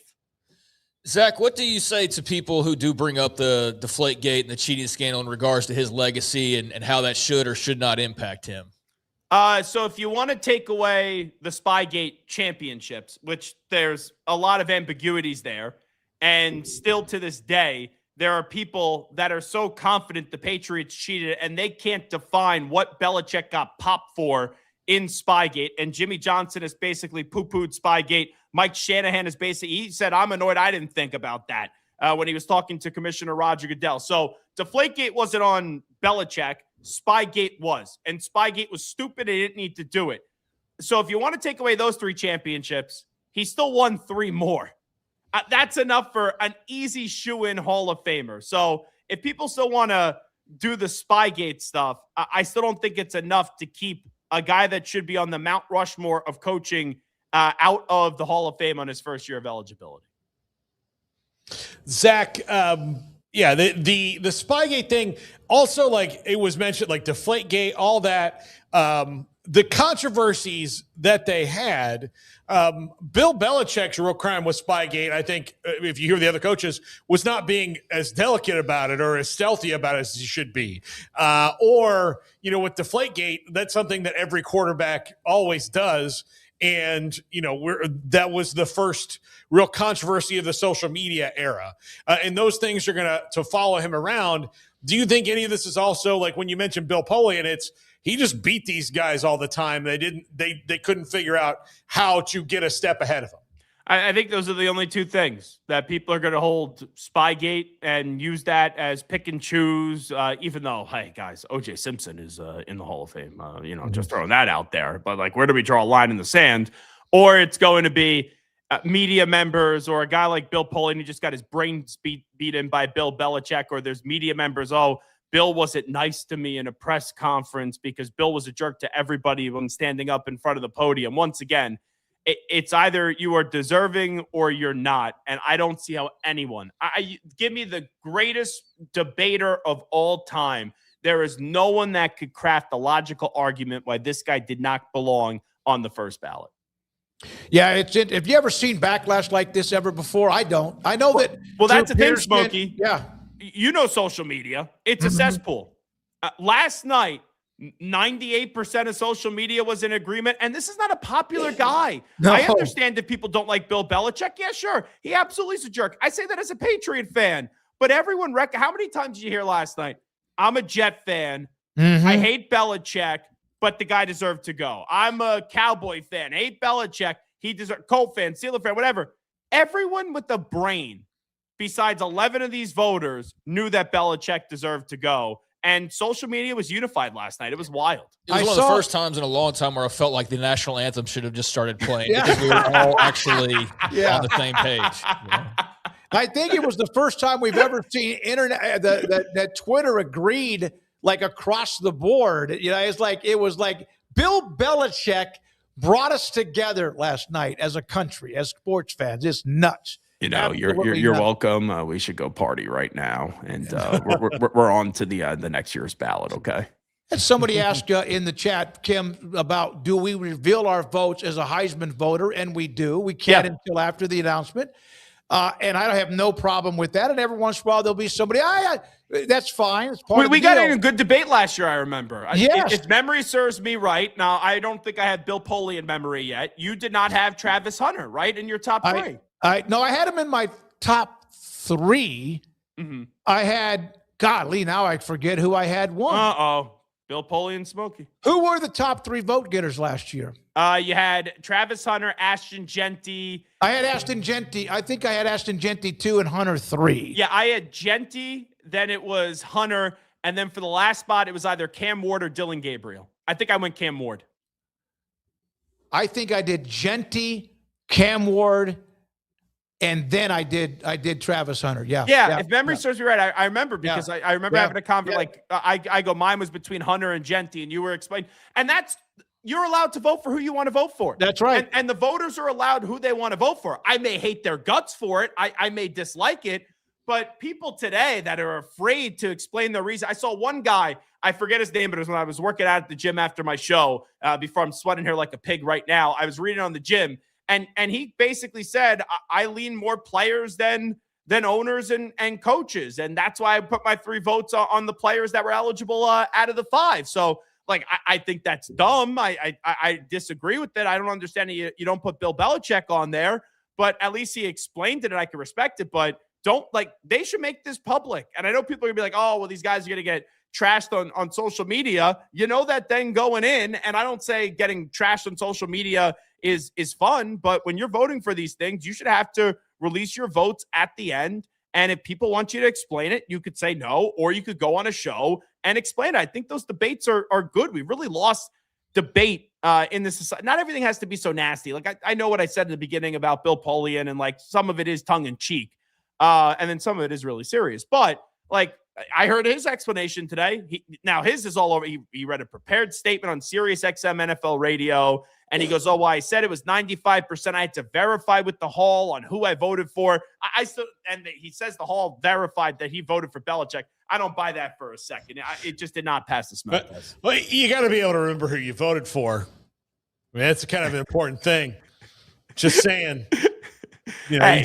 you should be able to rattle it off pretty quick, even if it's been a year. It was a year later, you know? Yeah. Zach, what do you think? I mean, we haven't talked to you since we knew the two Super Bowl teams.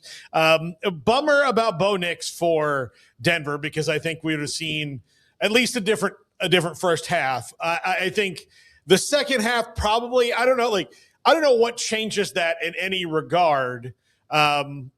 Other than maybe the Patriots play a little bit differently if they hadn't gotten that turnover and the touchdown earlier. But that game, your thoughts on that one before we get to Seattle and them being kind of a juggernaut? It was an ugly, and I mean a ugly game, but this time of the year, it doesn't matter how you win, just as long as you do win.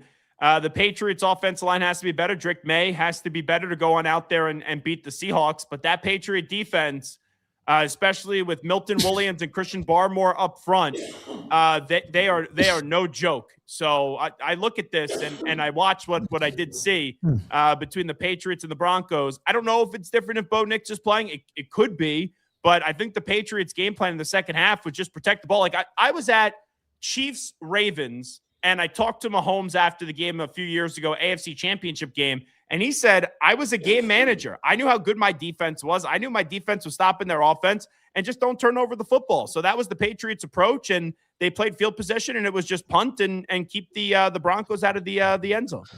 How much do you think Sean Payton's tossed and turned over some of the decision-making there, like whether to kick or not? So in the moment, I don't second guess when it comes to those decisions. That's just what I said to myself 3 years ago, and I've stuck by it because it's easy to then say something and then wait for the result of the play and then reverse it.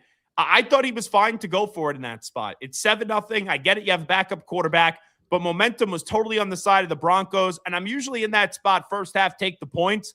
But in just to feel that moment, I said he should go for this, and I thought there were some problems on that Patriots defense where they had a chance to leak a little bit. And I knew eventually the Patriots defense would come out strong. It wasn't necessarily a decision to go for it. It was the play call and the lack of blocking. That play was over the moment they said hike and Milton Williams was in the backfield and Christian Barmore were in the backfield. And then the play call, I didn't like whatsoever. So I don't crush the decision to go for it, but the blocking was abysmal and the play call was even worse. Yeah, and Paul, you mentioned juggernaut. Seattle, this is impressive what they're doing. They beat up the 49ers to close out the year and then the playoffs. And, I mean, they're scoring points at a rate I never thought was possible for them with Darnold as a quarterback, which is a great story next week and is a great story this week. Walker's running like a madman, and they're just red hot. They got hot, and that means 14-3. They've been hot, but they got red hot.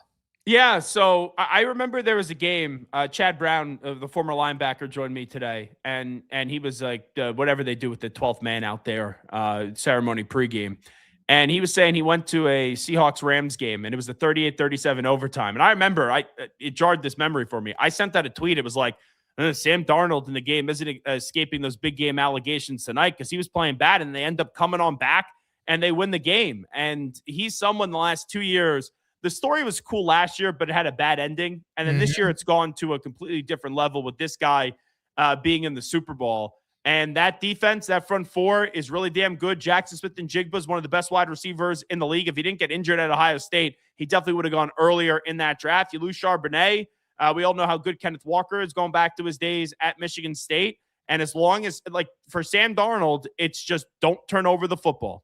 They win when he doesn't turn over the football. When he throws 4 interceptions like he did up against the Rams earlier in the year, they lose right at the end of the game only by 2 points. So the career turnaround by Sam Darnold and the coaching of Mike McDonald And Clint Kubiak is pretty cool to see. Yeah, Zach, I can't wait to see Sam Darnold's PSAs about how he got cured from Jets. Oh. You know, I know you might be a former Jets player and struggling with it, but I made it. Here's how you can too. Here's how you stop seeing ghosts and getting mono when you're a starting quarterback. Because he is kind of the face now of, okay, quarterback that's talented. I mean, he can throw the ball through a brick wall. He's got real talent. He's got limitations as most everyone does. But when you get drafted by a terrible organization, when you are not ready for that, how long it can take or what it can do to careers. And there are tons of guys like Sam Darnold who did not have the opportunity to correct it or find their place through the right coaches that helped him correct it, right? Yeah, and the other thing is, I don't really fault the Jets for moving on. Like, he was there for a few years, and I thought it was time to move on, and he went to Carolina. I think when Matt Rule was the coach, and they were like off to like a 2-0 or 3-0 start, and he was leading the league in rushing touchdowns, and then he got hurt. Then he goes to San Francisco, and then in Minnesota with the right team around him, he was really damn good. And I thought he was more of a product of the system than a good quarterback. But this year, he's showing with no DK Metcalf now on the Steelers, with Tyler Lockett no longer there. He's showing that he's more than just a system quarterback. This is a bona fide top 10 quarterback in the league. He's not elite. I wouldn't call him great. He's a good quarterback. And he's a quarterback. If you put the right team around him, he could win a Super Bowl.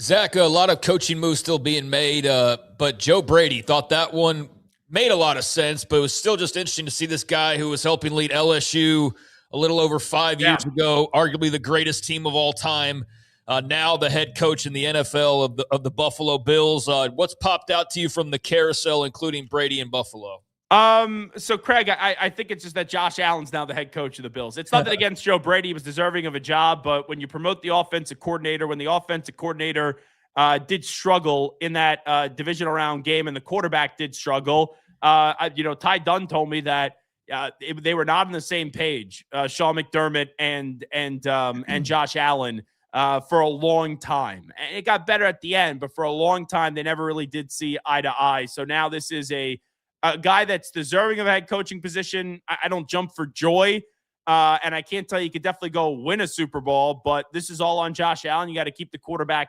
happy. Todd Monken, to me, it's like the Browns.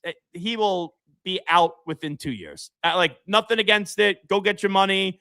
I don't think he should be a head coach in this league. I think he's just an offensive coordinator, but I don't think that's going to be a marriage that lasts more than 2 years. McCarthy, I think it's a lateral move. I would like to have seen them go maybe a younger, inexperienced guy like a Clint Kubiak or a Chris Shula. And then how about Robert Saleh getting the Tennessee Titans job, and then Brian Daboll is going to be his offensive coordinator. It's like coaches that did not work in New York that now are going to rehab in Nashville. So those are some things that stand out. And obviously the Harbaugh one gives the Giants a little bit of life and some positive thinking for the first time in a long time. All right, love the hat. 365 Sports. Zach Gelb be in San Francisco on Radio Row. Quick question. Yeah. Are we doing a group dinner? Like, no, we decided Chinese food maybe in San Francisco. See, I was thinking that today because Chinese food in San Francisco. Food. All right, let's do it. There's legit Chinatown there. Like legit you really Chinatown. think so in San Francisco? But I mean, like yes. I've had Chinese food in San Francisco. It's absolutely delicious. I jumped on the trolley the first time I went there, and it takes you right through Chinatown. And I just went like place to place, just trying like one thing. And it was, it just blew my mind. Now, to our great sales staff here, maybe we get a Pepto-Bismol sponsorship as well for that week. Yeah, especially since we're in a house all together. Yeah, we got a few things. We're talking with the NFL Radio Row people about our spot. We have our credentials, and all of a sudden, I got this. I'm not trying to make you nervous. Look at it, he's scared to damn death. I'm scared. No, but they sent this email to me about space, and they're like, no one's responding to me. You have been on Radio Row. Of course, you've been up in the Kiss the Ring area. Yeah. But you have seen empty tables there, and they're trying to mess with us on where we're going to be. I have a line. We've got the credentials. We'll be fine. And when are you coming in next week? Tuesday night. I'll be late Tuesday night. So just doing shows there Wednesday, Thursday, Friday. Yeah, we might be gone by then, Jack. We might be arrested by there. No, we're ready to go. Looking forward to it. I can't wait to see you, man. Well, you got some security with you this year, Smokey. If anyone messes with Smokey, I'm kicking their ass on Radio Row. I need you there because Paul, he will back down.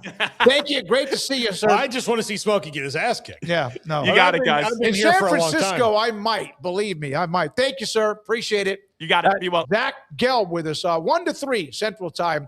Zach Bell with Garrett Ross during the week here on 365 Sports. When we come back, by the way, Daily Row is one of the new names. Excalibur Force is also Excalibur One Force. If you have a new name that you haven't really been a part of it, I know Excalibur has been, but yeah, want to say hi to you. Thank you very much. And Daily Row started watching us because of watching Zach Gelb, so that's even better news. This is 365 Sports. Aches and pains. I was walking on the treadmill yesterday afternoon. We recorded our show, and the gym opened because the weather cleared, and a good friend of mine, Spencer, who's done a great job of getting himself in shape, he asked me about how are you getting better with your cardio? Remember, for about 3 or 4 years, I couldn't run. I really couldn't do much cardio because my hip was bothering me. And guess what? I realized I hadn't even thought about my hip. That's how much QC Kinetics has done for me with their treatment. Regenerative treatment. Blood spun, plasma spun, stem cells spun, and then injected back into my lower back. It is working, and I really wondered if I was just going to have this hip problem for the longest time. I've had injections, steroid injections, and all that does is really kick the can down the road. So QCkinetics.com. Go online, free consultation. I had tried everything, and all of a sudden heard a good friend of mine, RJ, talking about him the last 2 or 3 years, and I finally called him. We talked, and I went up to Dallas and met and had a free consultation, and they are absolutely fantastic. If you have any kind of joint pain, elbow, shoulder, knee, ankles, anything, I'm telling you right now, if you have not had somebody fix it, take care of it, get rid of it, then you need to get in touch with QC Kinetics because they are absolutely fantastic. I never thought that I would have pain-free again. That doesn't mean that I'm not going to have sore muscles and other things because of what I'm doing working out, but they have really helped me out. Cellular regenerative treatment. QC Kinetics and locations in Dallas and Houston. You see the Roger Clemens commercials. I am telling you now, before you go anywhere further looking ahead to anything that might be surgical, don't. QCkinetics.com. Petty Clinic Men's Healthcare in Woodway is now proud to offer you men an exceptional weight management body sculpting product called semaglutide, also known as Ozempic or Wegovy. Semaglutide is an FDA-approved weight management medication. Once-a-week injections of this powerful medication offers an average body fat weight loss of 20% within the first year of treatment. In addition to body sculpting, semaglutide also normalizes blood sugars and has the clinical research proof of reducing blood pressure, cholesterol, stroke, and heart attack risk. If you're like most men and you have stubborn fat that will just not respond to typical diets and exercise, then help is finally here. Semaglutide, affordable, highly effective. Google search Petty Clinic Waco and reach out to the Petty Clinic team today for a free consultation with Dr. Petty to see if semaglutide is right for you. Go to pettycliniclowt.com.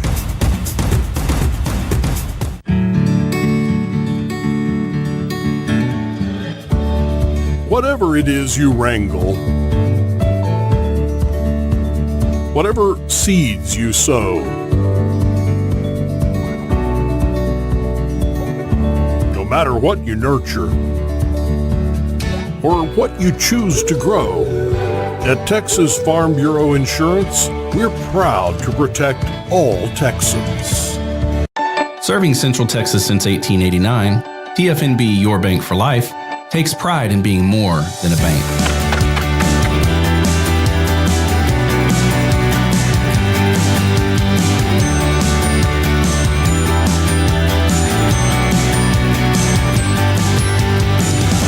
At TFNB, we remain committed to these principles. If you value them too, come join us. TFNB, Your Bank for Life. UBO Business Services. We are a studies-based service organization that is the best in Texas when it comes to copiers, printers, and scanners. The way we quantify that is through a company used by millions of corporations called Net Promoter Score. What Net Promoter Score looks at are your Google reviews. We have a better Net Promoter Score than H-E-B with a 65 and Ritz-Carlton Hotels with a 70. According to Net Promoter Score, if you're a 70 or above, you're considered world-class in customer service. UBO Business Services is an 86 when it comes to Net Promoter Score. You can find us at ubeo.com, ubeo.com. This is 365 Sports.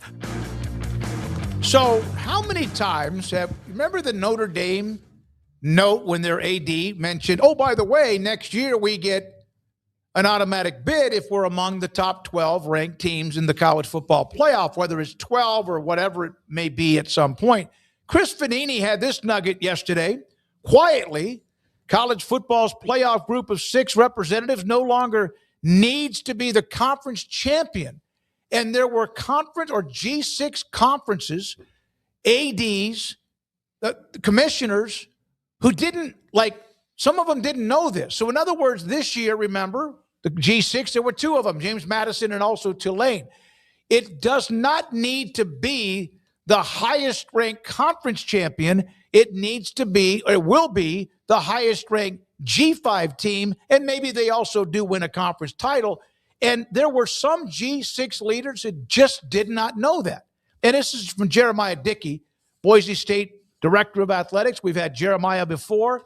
The system they built wasn't built for us. It has been intentional. Speak now or forever hold your peace. Nothing to be fearful of, as they are doing it openly, and we have responsibility to those we serve and represent. That's the job, whether it's comfortable or not. We represent something bigger than ourselves. How can you, and this thing, I know that the SEC and the Big Ten shove this down everybody's throat and they run it, but how do you not know that if you're someone that is a part of a G6 program as an AD or a conference commissioner? Well, I think a lot of people actually trying to play aha on this and go like, see, look what they're doing, or like, can you believe this? I can't believe they're doing this.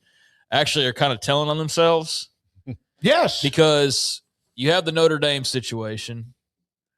You have the whole, well, in the new system, they're basically in no matter what. Like they would have to have, for their standards, like a historically bad year to not make the playoff basically every single year at this point, to not finish in the top 12. You had people act shocked over that, even though it was clearly agreed to by all the conferences. And really the two that mean the most in terms of decision-making, which is basically, it's just the SEC and the Big Ten. And I know there's people out there that want to believe that the ACC has some stroke or the Big 12 has some stroke. It's just simply not true. And I'm going to explain even further why here in a few minutes. But you had the Notre Dame situation where basically they've just been ensured that they're going to make the playoff for eternity, unless they have like a really bad year again. You know, have this G6 situation where everybody's acting surprised by the language that's in the contract and was already agreed upon, again, months and months ago, that now they're like, well, what do you mean that there is not going to be the top-rated G6 champion? And I guess there's a separate conversation to have. Like, does this really matter? Like, how often will the top-ranked G5, G6 team, because now we got to include the Pac-12, right? Even though they don't want to be included. I mean, they are more in that grouping than not. But how often will this be an issue? Like that specifically is a separate conversation. Like how often is there not going to be the highest ranked team isn't the champion of their conference, do you think? I would say how often this is going to be an issue is this something we should apply to almost every rule, like thing that happens that they I just think specifically about, for this, no, the highest ranked G6 team is not the conference champion. Like I know Miami just happened. I understand that. One of the examples was, let's say Georgia Southern's 12-0, and 2 of their wins are against teams that are also a part of the Power Four, but they lose in the conference championship game, and they were ranked like, what would they be? Even undefeated, 17? So they would get in over like the team that won the Pac with 2 or 3 losses, I guess, would be the situation. So there's that.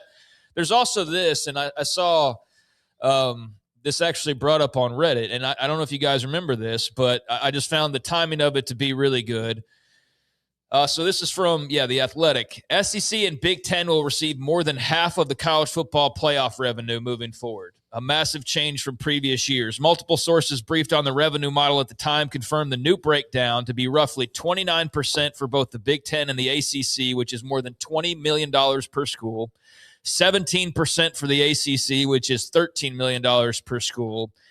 15% for the Big 12, which is $12 million. So they're each making 2% or $1 million less than the ACC. So if we're doing the comparisons thing again, I hate to say this for our audience in particular, but 2025 and 6 has not been a good year for the ACC versus the Big 12 debate so far.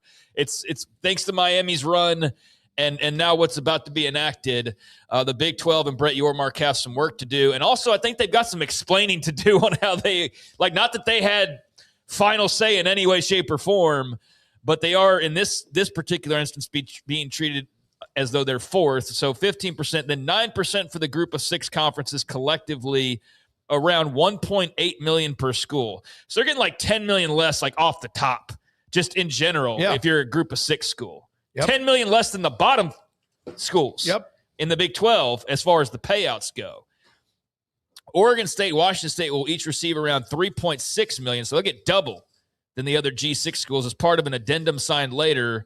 Those conference percentages were based on previous CFP appearances among member schools in each conference, which makes sense, especially when you say, well, Oklahoma's billion appearances suddenly don't count for you, Big 12. They count for the SEC, and Texas's couple of appearances, those don't count for you. Those count for the SEC. So you got, I guess Cincinnati would count for you, and I would have TCU. I would have lost a finger fighting for that not to happen. And so because of that, that's why you have the lowest of the 4, albeit not by a ton, just $1 million per school behind the ACC, but a boatload behind the SEC and the Big Ten.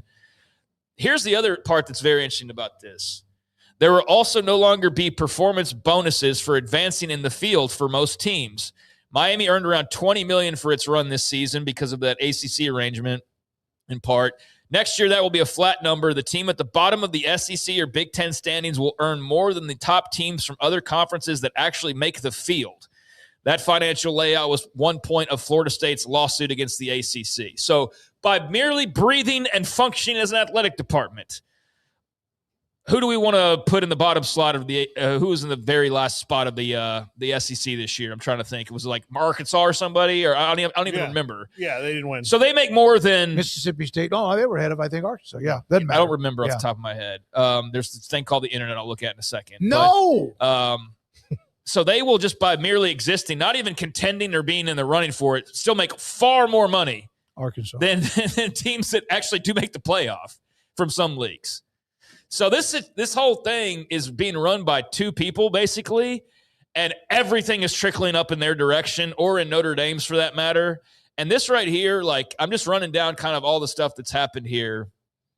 So none of this should be a surprise. This has all been widely reported. The Notre Dame thing was already in the language. The G6 thing was already in the language. The money payouts was already in the language.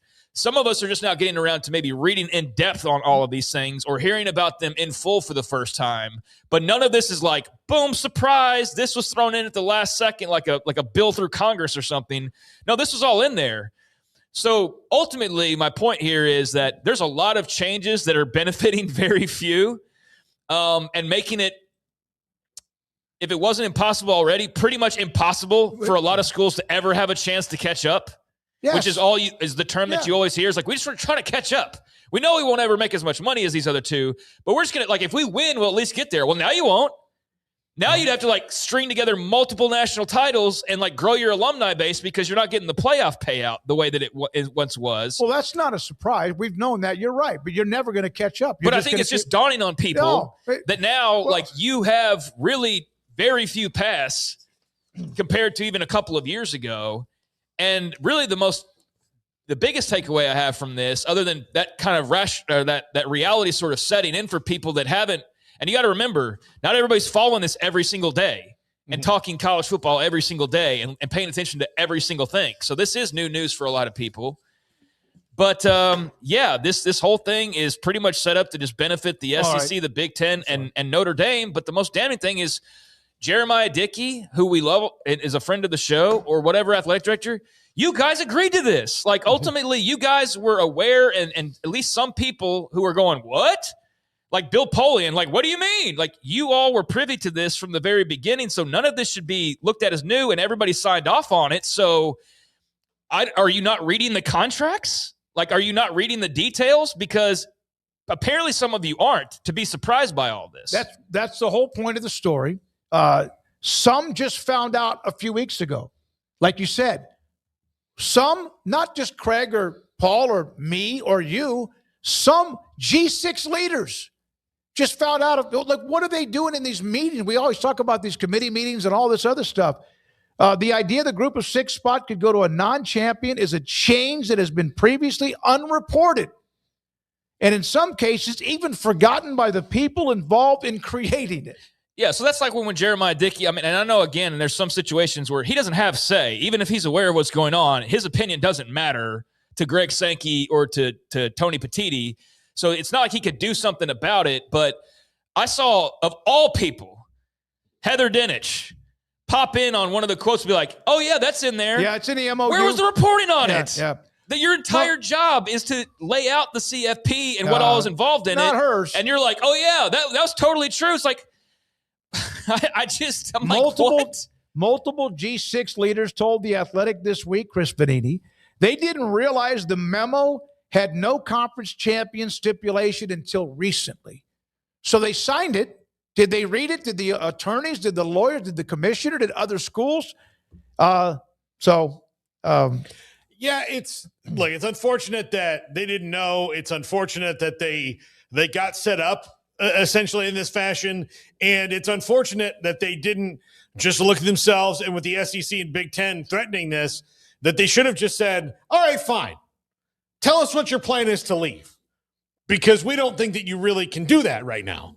And they got bullied into this in a couple of regards because they didn't have the foresight or leadership or whatever to not play the game, or they thought that somehow could the leverage, or they thought they could somehow play their way into it. But until that's changed. Well, we've seen Brett Yormark's trying to play nice, pretty much this entire way, right? Yeah. Mm-hmm. So there's some that have just placated and not pushed back to simply be what? Be involved. Mm-hmm. I think the Big 12, to some degree, has not called out the certain situation here and there to simply placate Sankey or Petitti because, hey, we're still in the club. But I'm telling you, the way things are going, there's going to come a point where you guys have no say in anything, and we're already kind of there. Mm-hmm. So the moment they want to, they can just be like, hey, I know you went along with us thinking this entire time that we were going to always keep you involved, but guess what? We could take more of your money and have our own playoff. Like, that would be my fear now, because they've already taken all of the power.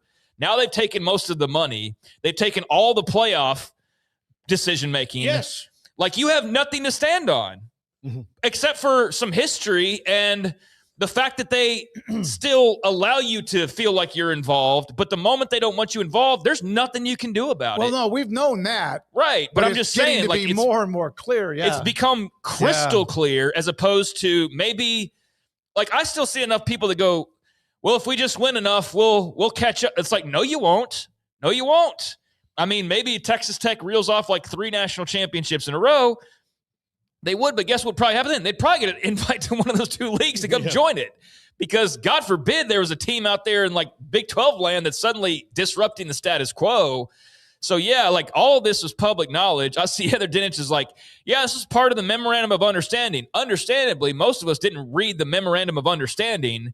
We relied on people to report it, but now there's details of it that it's like, oh yeah, you didn't know that? That was in there the entire time. Like, no, we didn't, because we're not that in the dirt on it, on every single thing. So yeah, this came as a shock to, I think, some people, and you see Jeremiah Dickey as somebody directly affected reacting to it. And yeah, man, like, there's 2 people in 2 leagues that run this sport, and there's an independent team that's also there, and they get everything and anything they want, and everybody else has just kind of got to eat S and take it unless they want to actually call a bluff.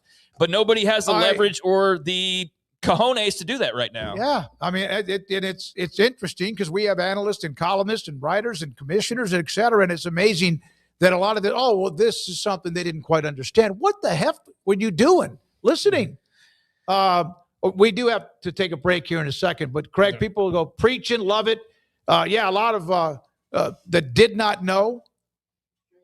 And when I read the title of that column, like without even reading it, I'm like, how in the hell do the G6 or whoever among the leaders did not know that was the case, that your representative is the qualification is something that some of you did not quite realize, that it had to be the highest rank, which to me makes sense, rather than a conference champion. Yeah, and that's just like one you pull the thread and then all the other stuff unravels and you go, oh, now you see all of the different things that are going to actually be happening and how it's all going to work moving forward. So yeah, man, the game is kind of rigged in some ways, and it's only becoming more so that way, where the ones that already had most of the money are now getting even more of it, and those who had most of the access are now going to have even more of it, and they're not going to give any of it back, and they're only going to take more and more.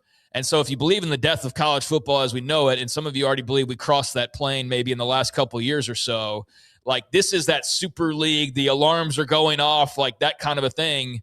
But ultimately what will happen is, and I do think Jeremiah Dickey will be an interesting guy to follow in the years to come because of where he is at Boise State, that he's going to be one of the guys fighting the fight for the have-nots. And I think that will include some schools from the Big 12. I think that's going to include some schools from the ACC. But yeah, like they've basically relinquished all of their power and all their negotiating and have handed it over to those who had everything to begin with. And now they're at the mercy of that basically. And surprise, they're not giving you anything more than what they want to give you. You didn't know. And you can do nothing about it. Yeah, and you let it happen. You didn't know. You didn't fight back. And it just, it makes no sense. All right. John Cooper, great friend of the show, Our Lad's Guide to the NFL Draft. And John, I'm sure you enjoyed part of that too. We've had you on the last, couple of years, and dating back in the days of Jim Sabo and Dan Shanka and others, including you. I used to get the magazine and love it. Now it's online, in helping us get ready and moving forward between now and the draft, of course, which brings so much interest. Senior Bowl going on, practices going on, the Shrine Game is done. So which, in your opinion, well, let's start with the quarterback position. I see where this is not a very strong class. What say you? No, we don't think it's very strong. We think there's a legitimate first-round pick in Mendoza. After that, it's anybody's choice. Ty Simpson has the talent. There's no question about that. He's a talented football player. The question is he ready? Is he ready to take on the role? He makes some mistakes. Mechanically, he's very good. He's got some work to do on a few things, but he's possibly the guy that you could see go in the first round, and there could be a surprise too with some of these other guys. I mean, there's a lot of quarterbacks.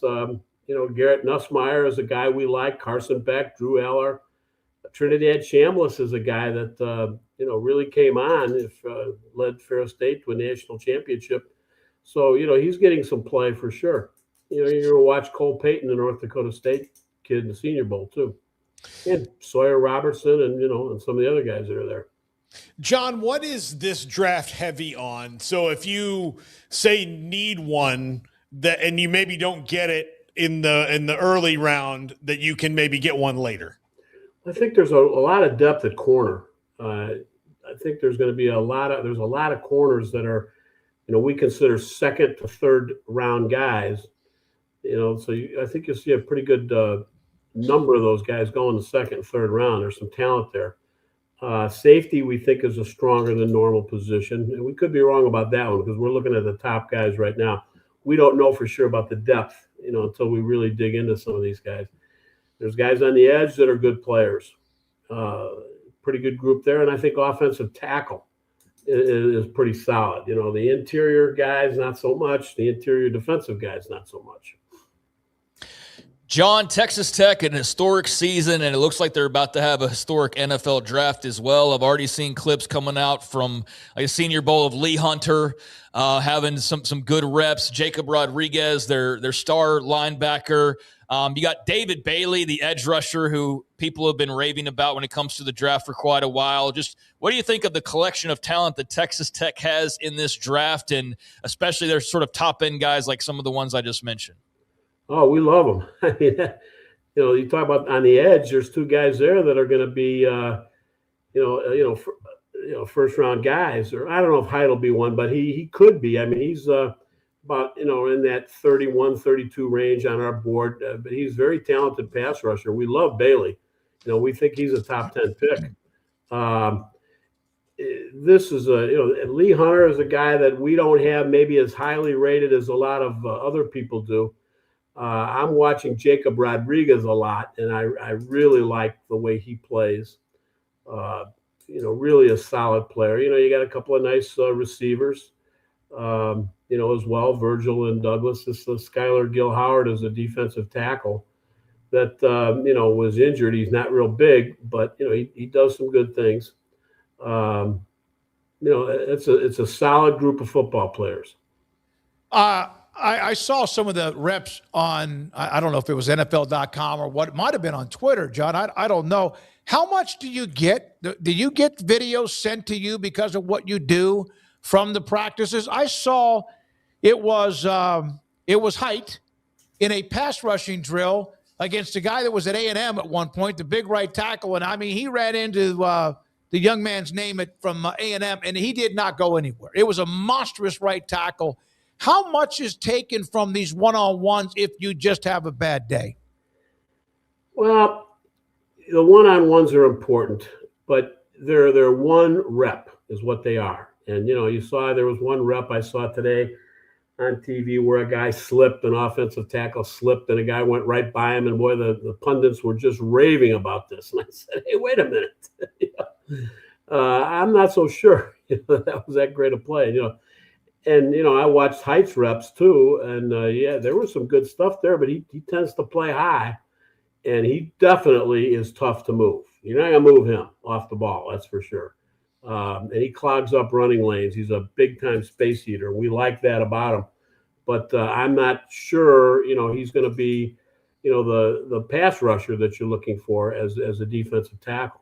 But he's going to be up there for sure because there's just not a lot of guys like there were last year that are really, blue-chip players. John, Darrell Jackson tore it up at the Shrine Bowl this week and then got an invitation to the Senior Bowl. He's a guy I've watched a lot at FSU. Did not really have the best last couple of years, but, of course, neither did they on defense. But he is dominating. What do you kind of attribute this phenomenon? That's a good question because when I look at last year's film on him, I thought, oh, my gosh, this is – in fact, if you look at our board – that we put out preseason and after the first couple of games, we had him at the top of the list. Now he's about number 10 on the list right now. We still like the upside. We still think he's a very good football player. We think, I don't know what happened at Florida State, because we saw the same thing you did. We didn't see a guy that was a top-notch player, but he's obviously turning it on right now, and it's kind of a puzzle. How do you evaluate this guy? Was he nicked up during the year? What was going on there?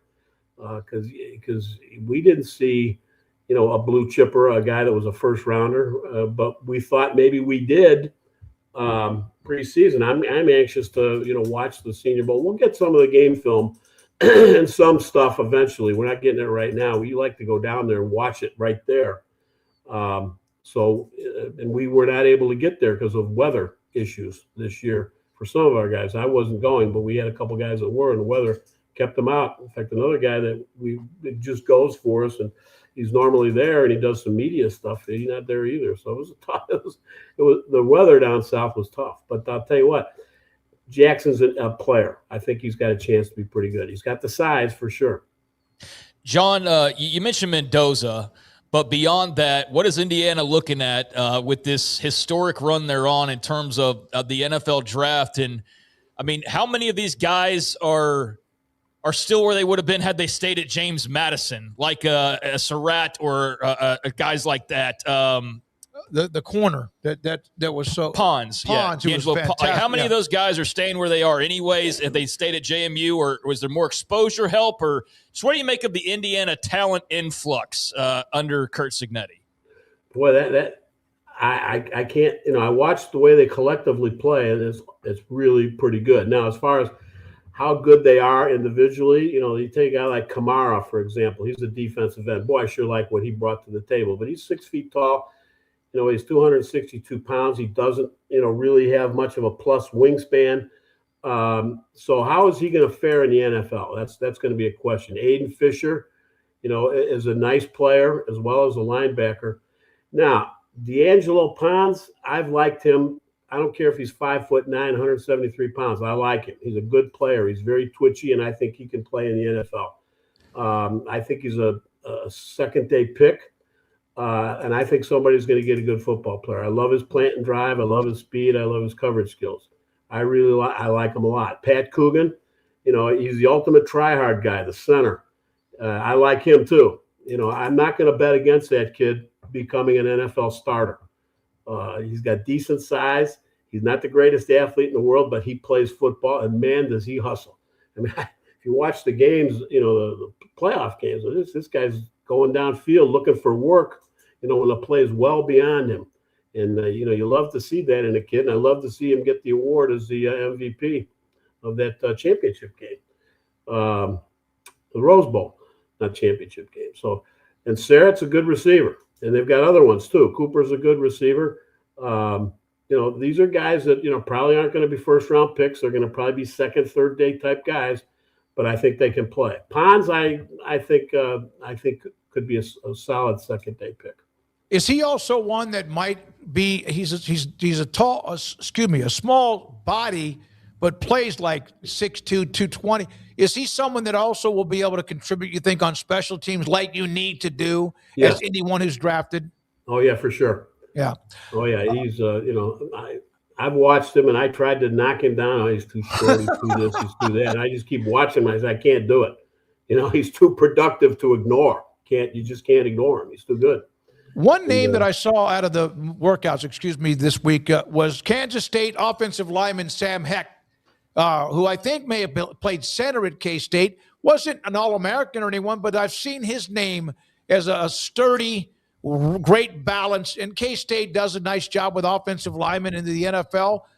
Cooper Beebe with the Cowboys. You seen much on him? No, I haven't really had a chance to look at that one yet. But I know we've got a guy who is looking at him, quite a bit. And, he doesn't have him quite that high just yet, kind of working our way down into some of these guys. But we'll get a good look at him. We're picking up on some guys that just now, from the Shrine Bowl. A guy we were very aware of in the Shrine Bowl was a defensive end from Wisconsin. If you saw the game, he played very well. And we knew about him, already. And that's why we think there's a lot of edge guys that are pretty good players. There's a receiver. Baylor was terrible, obviously struggled, but Josh Cameron's an All-American punt returner, walk-on, and a pretty big body with great hands. I don't know the speed. I'm not sure how good that is, but he did run a punt or two back for a touchdown. Had a pretty good day yesterday. I guess it's one day. What do you see from him? Is he someone that will be at least drafted? Now, give me that name again. I'm sorry. Josh Cameron, wide receiver at Baylor. He was a walk-on. Yeah, right. Yeah, okay. That's what I thought you said, but I didn't quite catch it. Yeah, I think he's a guy that has a good chance to get drafted. I know that a guy who does receivers for us was talking to me about him, just the other day, and he says, boy, he really likes a lot of things about him. He's got good size, he's got length. I mean, he's not slow either. I mean, like you said, he's got some speed. We've got more, right now. What we're seeing is he's kind of a third-day pick, but I definitely think he'll get drafted. You had mentioned to me in a text, and Paul and Craig, David Smoak with John Cooper, the edge rushers, wide receiver, corners, but defensive tackles, interior defensive linemen is kind of a weak class, along with the quarterbacks a little bit slight. Right. Yeah, definitely. Okay. I think there's a lot. Quarterbacks are okay.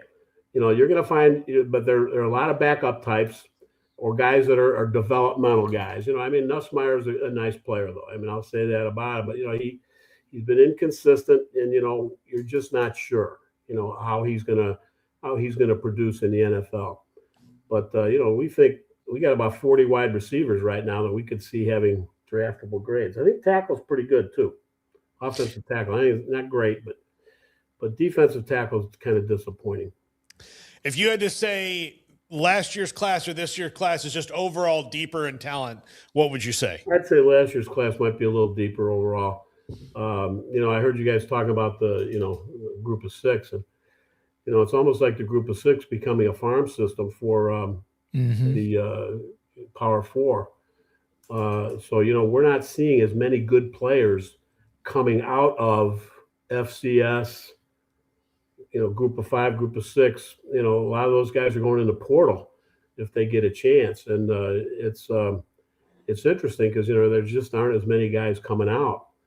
And that's part of the reason I think that, the talent level is a little bit lower. If a guy's questionable, he's going to, he's going to take the portal and run. One of the best defensive tackles we think in this draft would have been, because it's weak, stayed in school, Ahmad Moten at Miami. He stayed in. So we think that's part of the reason. Yeah, if you were running a team and they said, hey, you can have both those defensive linemen from Miami, it doesn't matter when your Bain's going to be a first-round pick, and the other guy that's so good too, but he's had some injury histories. Would you be laughing if you were smiling if you were a defensive coordinator? Oh, absolutely. Yeah. We love Bain. At one time we had him as our top guy. We don't think so necessarily now, but he's really he's really a good football player, and and then Mesidor, we think he's first round pick too. He wasn't a first round pick in a lot of people's minds, but we definitely think he's a first round pick. And I don't want to quote any of the other pundits, but I noticed we took Woods out of our top 32, the Clemson defensive tackle, and we had Mesidor in. We thought we were the first ones to do that, and we think we see some people that have made those switches. So it's interesting. They're seeing either they're seeing the same things we are, or they're copying us. Yeah, it's a copycat league. Well, you mentioned other analysts, et cetera. There's a couple of questions in the chat about guys who have been a part of the television analysts for the draft that have made a living out of this. And someone brought up Joel Bushbaum. What a great memory that is. Yeah, he's been gone a long time, but he used to have that saying, was it looks like Tarzan, plays like Jane, one of his great quotes. Yeah, you're right. We can't say that anymore. But okay. I got in trouble for saying that once. Talking about, I was at a roast for my former athletic director where I was coaching. And did I hear it from the women's sports people? I can imagine. That's something you'll never hear come out of my mouth. Well, I said it. They can come after me. I'm sorry. I didn't Joel know that Bushbaum was terrific. I didn't really grow up on Joel, but I was in my 20s listening to Joel Bushbaum, on the radio on KMOX out of St. Louis at night. And he'd be on with the Sports Open Line with those guys, And I followed the Cardinals at that time, and I loved to listen to him talk about the players that I remember him saying, "Yeah, E.J. Jr." Oh, the linebacker, huh? Yeah, right. Yep, hell of a player. Yeah. Hey, John, thank you. Paul, anything else for John on the draft? Nope. All right, Greg? Nope. John Cooper, Our Lads. It's OurLads.com, and I have used their information for nearly 30 years, back when I first started talk radio in the early 90s, and I've always enjoyed it. You can go online now and get it, OurLads.com. John Cooper with us. He'll be with us on and off over the next several weeks and 2 or 3 months leading up to the NFL draft. One note before we take a break for all of what Paul does with the top 5, the wheel, quizzes, and also the poll results. Eli Manning, according to Ian O'Connor, is not going to be a part. He's voted short again from being a part of the Hall of Fame class of 2026. And that is, you talk about a controversial discussion. Belichick on top like steroids, but with Eli Manning falling short according to sources with that information. This is 365 Sports. Big during the Start Something New sales event at Allen Samuels Dodge Chrysler Jeep Ram in Waco. Drive a new Ram 1500 Lone Star Crew Cab with $13,000 off or choose 0% financing. Get a new Laramie Crew Cab 4-wheel drive with 3.9% financing for 72 months plus $15,000 off MSRP. Explore in a new Jeep Grand Cherokee Laredo starting at $31,990. Happening now at Allen Samuels. Come by. Let's be friends.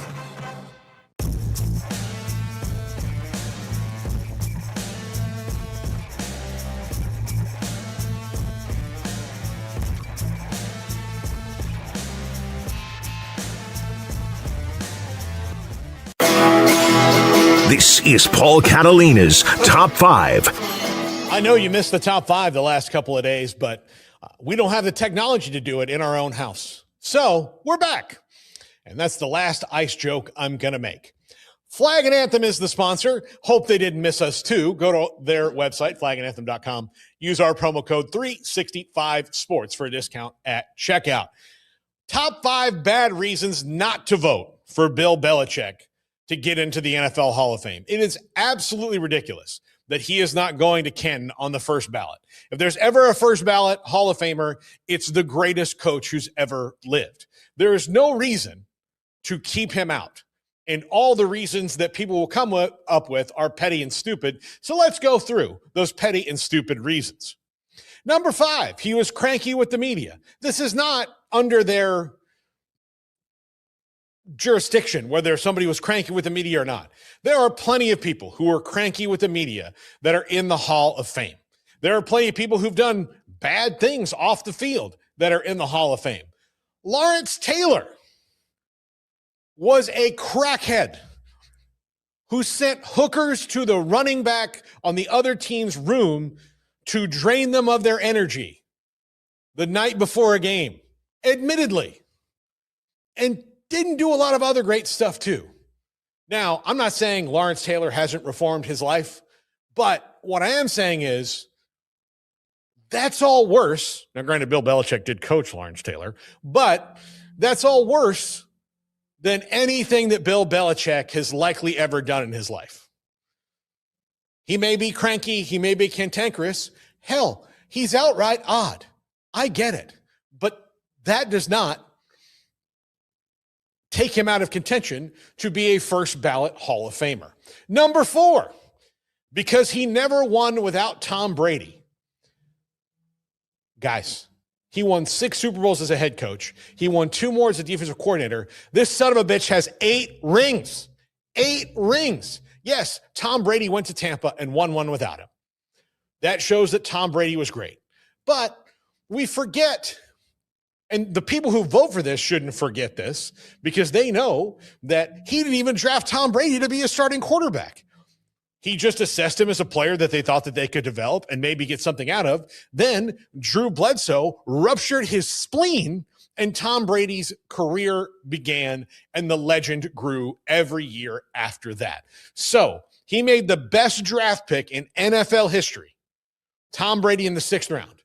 There will never be a better draft pick than Tom Brady in the 6th round, ever. There's not been one. There was one before, I'm sure, but there will not be one since. Since that happened, guess who made that damn draft pick? Bill Belichick did. Guess who coached him up? Bill Belichick did. Guess who was able to guide him all that way? Guess who said that to the Hall of Fame when Mike Sando, who is Bill Belichick's Hall of Fame presenter, reached out to him about Bill Belichick? Tom Brady. Yeah, there was some bad blood at the end. That happens when you work with somebody for as long as they do sometimes. But Tom Brady's not foolish. He's there where he is because of Bill Belichick. So using that as an excuse to say he never won without Brady, shut up. Shut up. Number 3. Now, look, this is just one of the 11 dopes who did not vote. And I don't want to say dopes. Just 11 people who did not vote for Bill Belichick. But he is the central figure in this because somebody ratted him out that he came out against Bill Belichick. In one interview, he said he voted for him, and the other one, he said he was 95% sure. He better stop doing interviews because, let's see, 10 more interviews and we're down below 50%. So he was 100% sure that he was 95% sure. And it looks to me like Bill Polian didn't vote for Bill Belichick. And probably because he beat Bill Polian's teams all the time. Bill Polian was the GM at Buffalo. Guess who beat Buffalo a lot? He was the GM at Indianapolis. And yes, while Indianapolis did in that era get to a Super Bowl and win one over them, those games were classic. Deflategate happened to Indianapolis, all those things. Bill Polian, who has been very public about that Bill Belichick should have to wait a year to get into the Hall of Fame because of the number two, Spygate and Deflategate. He should have to wait. Now, I think Deflategate is the dumbest controversy in the history of the NFL. I have a friend who thinks that Tom Brady is not deserving of all his accolades because of Deflategate. And I've told him, he's a huge Cowboys fan, Troy Aikman did the same thing. You name a quarterback who could deflate the ball a little bit and get away with it, did the same thing. Not only that, but in the game, they were accused of Deflategate. LeGarrette Blount was the star of that game, not Tom Brady. They ran the ball. It didn't matter how full the ball was for LeGarrette Blount. He ran right through the Colts. Now, Spygate bothers me quite a bit, and he tried to do it in several different ways. But, again, I'm going to harken back to there's a lot of pieces of crap in the Pro Football Hall of Fame. There's a lot of them. A lot of them.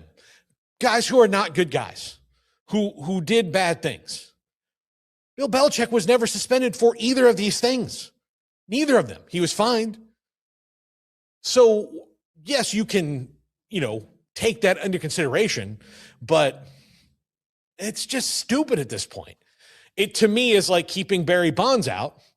I mean, it's just very much Barry Bonds. Barry Bonds was cantankerous with the media, steroids, all that. It's like keeping Barry Bonds out because of the steroids thing. Or Roger Clemens, even though Roger was way better with the media and all that stuff. But it's like that. It's just crazy. Number one, others were more deserving. If you were a voter and you had Bill Belichick, a guy with 8 rings, on your list, and you felt others were more deserving. And now I know that there were some that maybe people said, well, Belichick's going to get in eventually. I'm going to leave him off my list because I want to make sure that this guy gets votes, because you don't know what everybody else is doing. But so you leave him off the list so the guy who doesn't have as many chances gets in. All right, that's a weird strategic move. But there were 11 people who did not vote for Bill Belichick, and there's never been a coach more deserving of being in the Hall of Fame than Bill Belichick. And I've said all this as a person who, I want to meet every cool person in football. I want to talk their ear off. I want to rack their brain. I want to learn from them. I want to interview them. I want to do all that stuff. But if you told me if I had the choice between interviewing Bill Belichick or Brian Billick, who I have interviewed a couple times, I would pick Brian Billick every day of the week and twice on Sundays because he's nicer to talk to. And I don't think I'd get much out of Bill Belichick, although I'd like the challenge. But you want me to spend an hour in a room with a guy? I don't know. I'm going to like spending an hour in a room with Bill Belichick.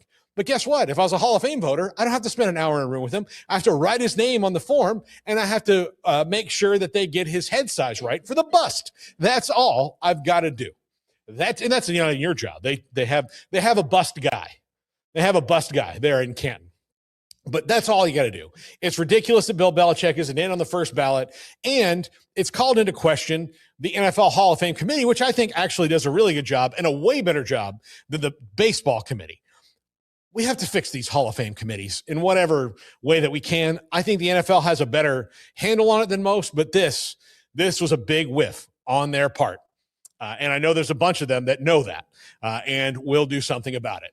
Well, that's going to do it for us. The carnival begins now. All right, we'll have that in just a moment. We'll have the wheel broken. No, the wheel is retired until it goes digital. Andrew said, just hold it and spin it. Like we can't have. Like, I don't know what's wrong with that. Plenty. You can't see it on the screen anyway, and I'm going to hold it with one arm and spin it with another with no stand. Like that's just the laws of physics defy it, and you just drop it on the ground right after was Andrew's plan. Well, I'll hold it tomorrow. No, it's look. Here are can we hold on? I'm going to say this. When I make a command decision like this, can you back me up for once in your No, life? he's always got to go the opposite way every single time. Yeah, it's the way we are. Yeah. No. From now on, we're Get a the team. digital thing done. We can't do it until the new studio. Okay. Okay. So the wheel's out for quite some time. We have 365 Sports Overtime following this show. I have one audio file from, I think, Barry on the SEC, a question he had or a comment he had. We'll do that following this show. Here we go. Here are exactly 36 years ago today, 1990, which legendary quarterback orchestrated the most lopsided victory, Super Bowl 27? It was Troy Aikman, and the Dallas Cowboys beat Buffalo. That's not true. It was Joe Montana.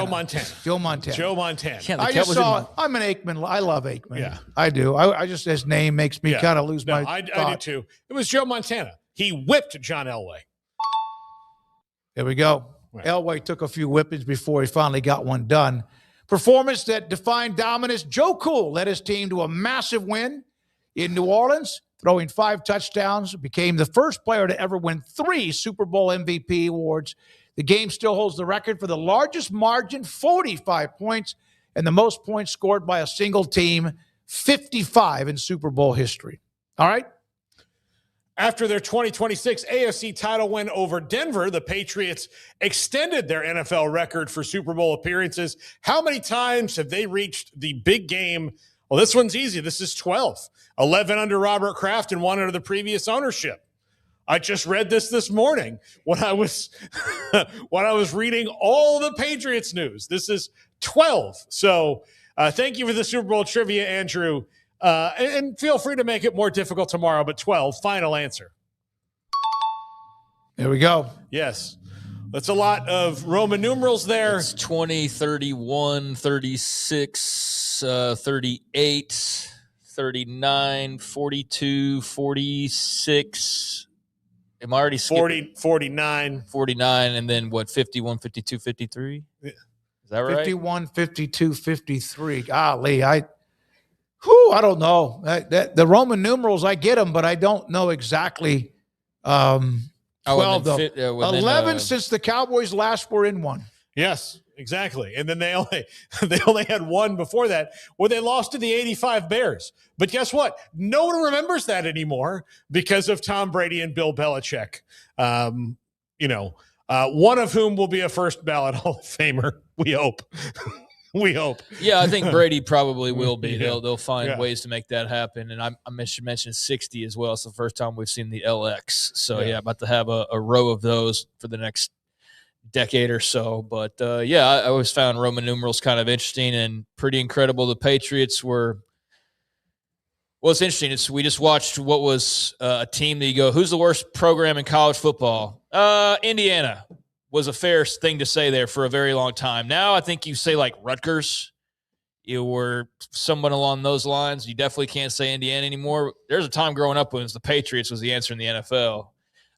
Their uniforms they wore back then look cool now because the gear is cooler now. But, yeah, they had ugly uniforms and they sucked. And now for the last 30 years, basically, or 20-something years, they've been that team. 20-something years they've been that team. So pretty incredible to see the run they've been on and how long it's lasted. Yeah.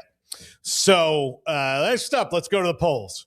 Should Belichick be a first ballot Hall of Famer? 22% mad about scandals. I don't know. I guess I don't get outraged for things that aren't outrageous. I don't find Spygate to be all that outrageous. It's not the most ethical thing in the world. I don't think Deflategate was outrageous at all. I think Deflategate was, pun intended, inflated because a bunch of people who don't know crap about football thought, what? I think George Brett was right in the Pine Tar incident. I don't care. I don't care. Like those things, whatever. It happens. It's just how it is. But yes, he should be a lock. There's a lot of players, former players, some of them Hall of Famers that have commented the last 24 hours about how if they would have known how to steal signals or done it better, they would have. Well, I mean, so many people said Peyton Manning, if you didn't change your signals, he had them on you.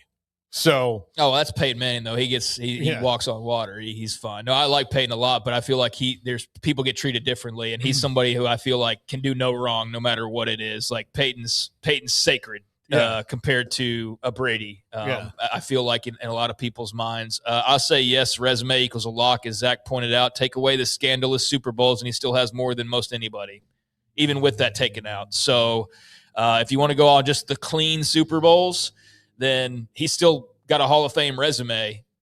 So therefore, he should be a Hall of Famer first ballot, especially if you take into account the whole picture. And I wonder how many people of the No Scandals Matter would feel that way about certain things with their own teams. I don't know that the reaction would probably be the same. Maybe it would be for all 22%. But, yeah, for me personally, I didn't get so into the weeds on Deflategate that I even know exactly what it still means at this point as far as what it helped them win or not. But even take away the scandalous years, so to speak, and like I said, he's still a Hall of Famer. So that's the direction I lean is, he's a lock resume wise. All right, so with or without the scandalous Super Bowls. Yeah. Yes. Oh, it's almost like the argument, and I know that the baseball had rules written about steroids with Clemens, and obviously McGuire and Sosa and Barry Bonds. How much they did before they were ever caught or what was described as cheating, and what their career was before there was any kind of PEDs or steroids or androstenedione and everything else in between. Will Arizona finish the regular season undefeated? No. I mean, they're damn good. They could lose 2 out of 3 by blinking in the Big 12. They are really good. They got a great win in Provo, but no, if they do, my God, but I don't. They're one of the greatest college basketball teams of all time if they do something like that. Now, of course, the tournament would matter. What do they do in the conference tournament and the big tournament? But yeah, to finish the regular season undefeated would be an incredible accomplishment. But yeah, I'm not buying stock on that. I think they slip up and somebody gets them with several games still left to play. Yeah, there we go. All right, they're really good. All right, now. That's it. We'll have 365 Sports Overtime coming up in just a moment. Garrett Ross, thank you, sir. He was running Zach Gelb's show and now also closing it out with us. And then Brandon Rowe, you and I stick around for just a little bit like after class because you were disruptive in class. And Andrew Valade, the silent assassin, King Jiu-Jitsu, thank you, sir, for what you do. For Craig Smoak and Paul Catalina, thank you. Those of you who watch us, no matter where it is, whether it's on YouTube, Twitter, what's the other one? We have TikTok, etc. Thank you for your time, and thanks to our great sponsors. Good night. Have you heard of the new IRA? The new IRA, Insured Retirement Advantage, is a solution for high-income individuals and business owners who want to grow and protect their wealth without locking up capital or taking unnecessary risks. If you're an asset manager or a licensed insurance agent looking to provide your clients with guaranteed tax-free retirement income and legacy protection, the new IRA Insured Retirement Advantage is an option you need to know more about and is only available exclusively from North Star Funding Partners. For more information, go to northstarfundingpartners.com and tell them 365 Sports sent you.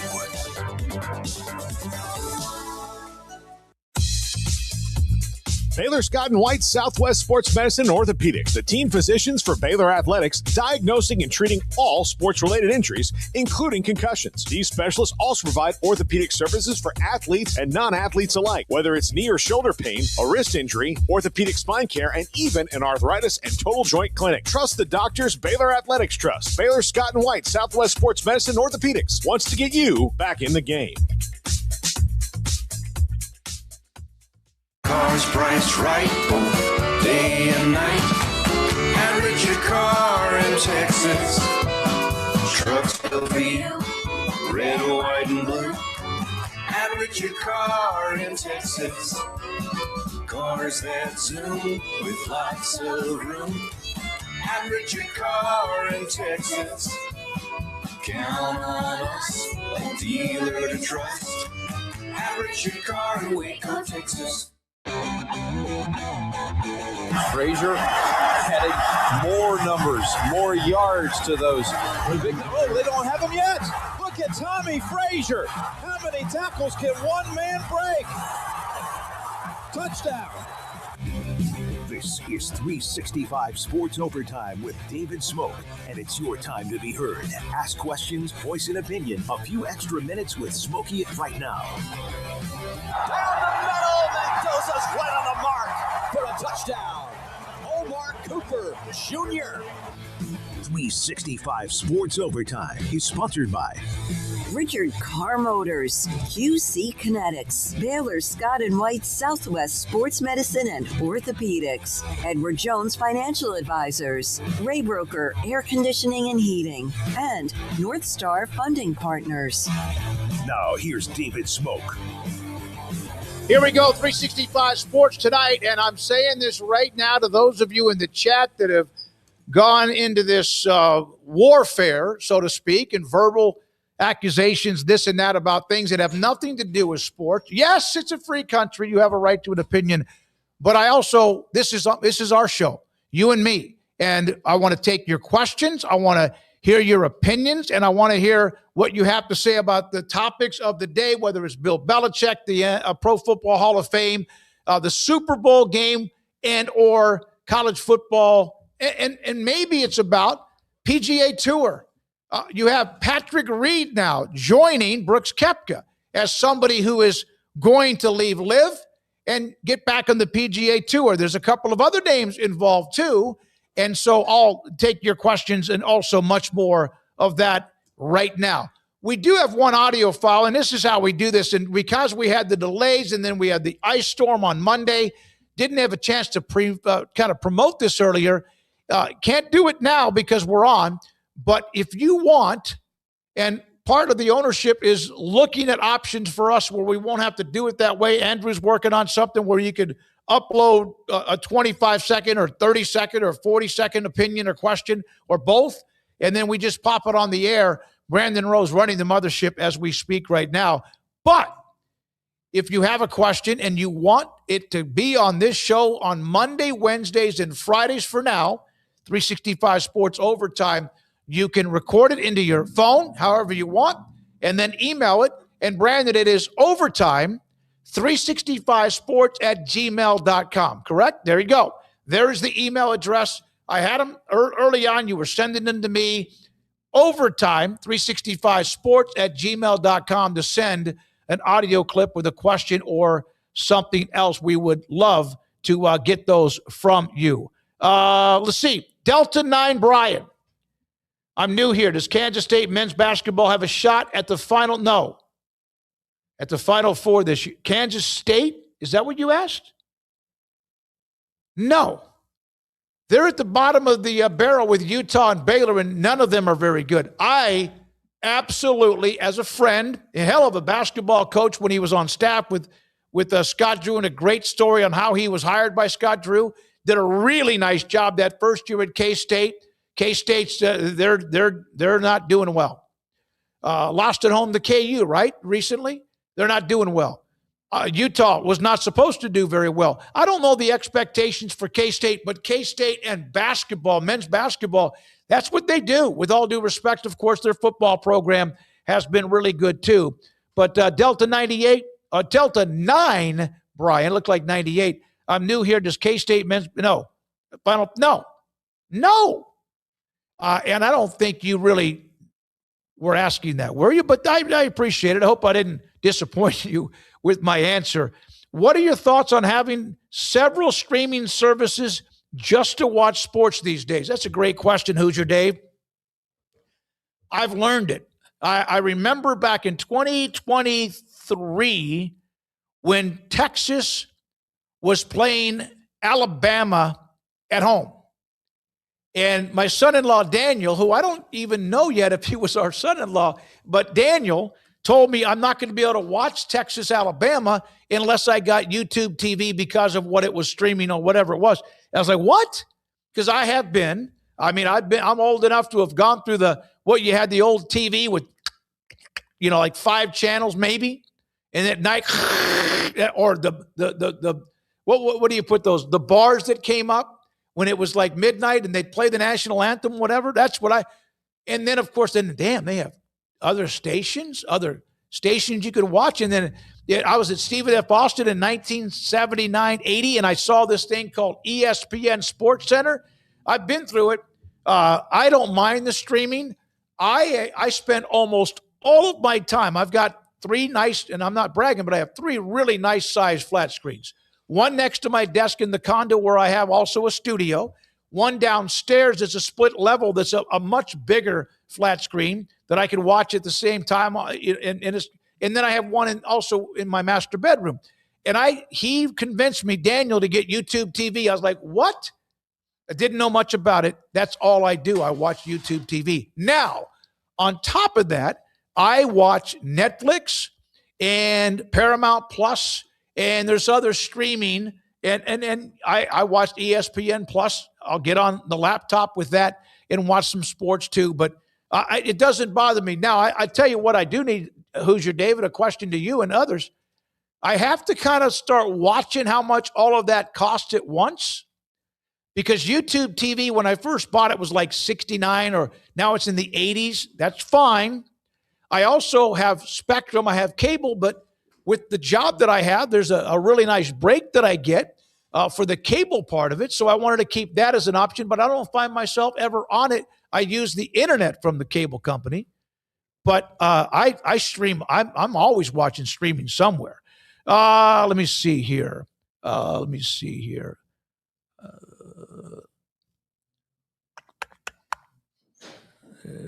Smokey, what are you most looking forward to about the upcoming trip to the Super Bowl? Being there and never taking it for granted. 32. This would be my 32nd year on Radio Row. I have been to many of the games. Nothing will ever top the first one. Never. Story, I was doing local radio in Tyler at KTBB Radio, and the Cowboys got to be pretty good pretty quickly. Remember Emmett Aikman, Irvin, and they were horrible in 89, 1-15. In 1990, they looked under 500. Aikman, of course, dealt with some injuries. And then 91, they made the run, went to the playoffs and got beat. Berline was the one that led them there. And then in 92, wow, they were really, really good. Washington was the defending champion. Dallas beat them, and you could see it coming. Now, I don't think anyone expected 92 to beat San Francisco at Candlestick Park to win the NFC. And I'll never forget, I was talking to the NFL. You didn't pick up your cell phone. I don't even know if we had one back then, or I don't even remember what we had, maybe fax or whatever. I don't even know if there was email yet. I don't. But I had been talking to the NFL about the possibility, if the Cowboys kept winning, of going to cover the Super Bowl, knowing it was 0% chance. 0% chance.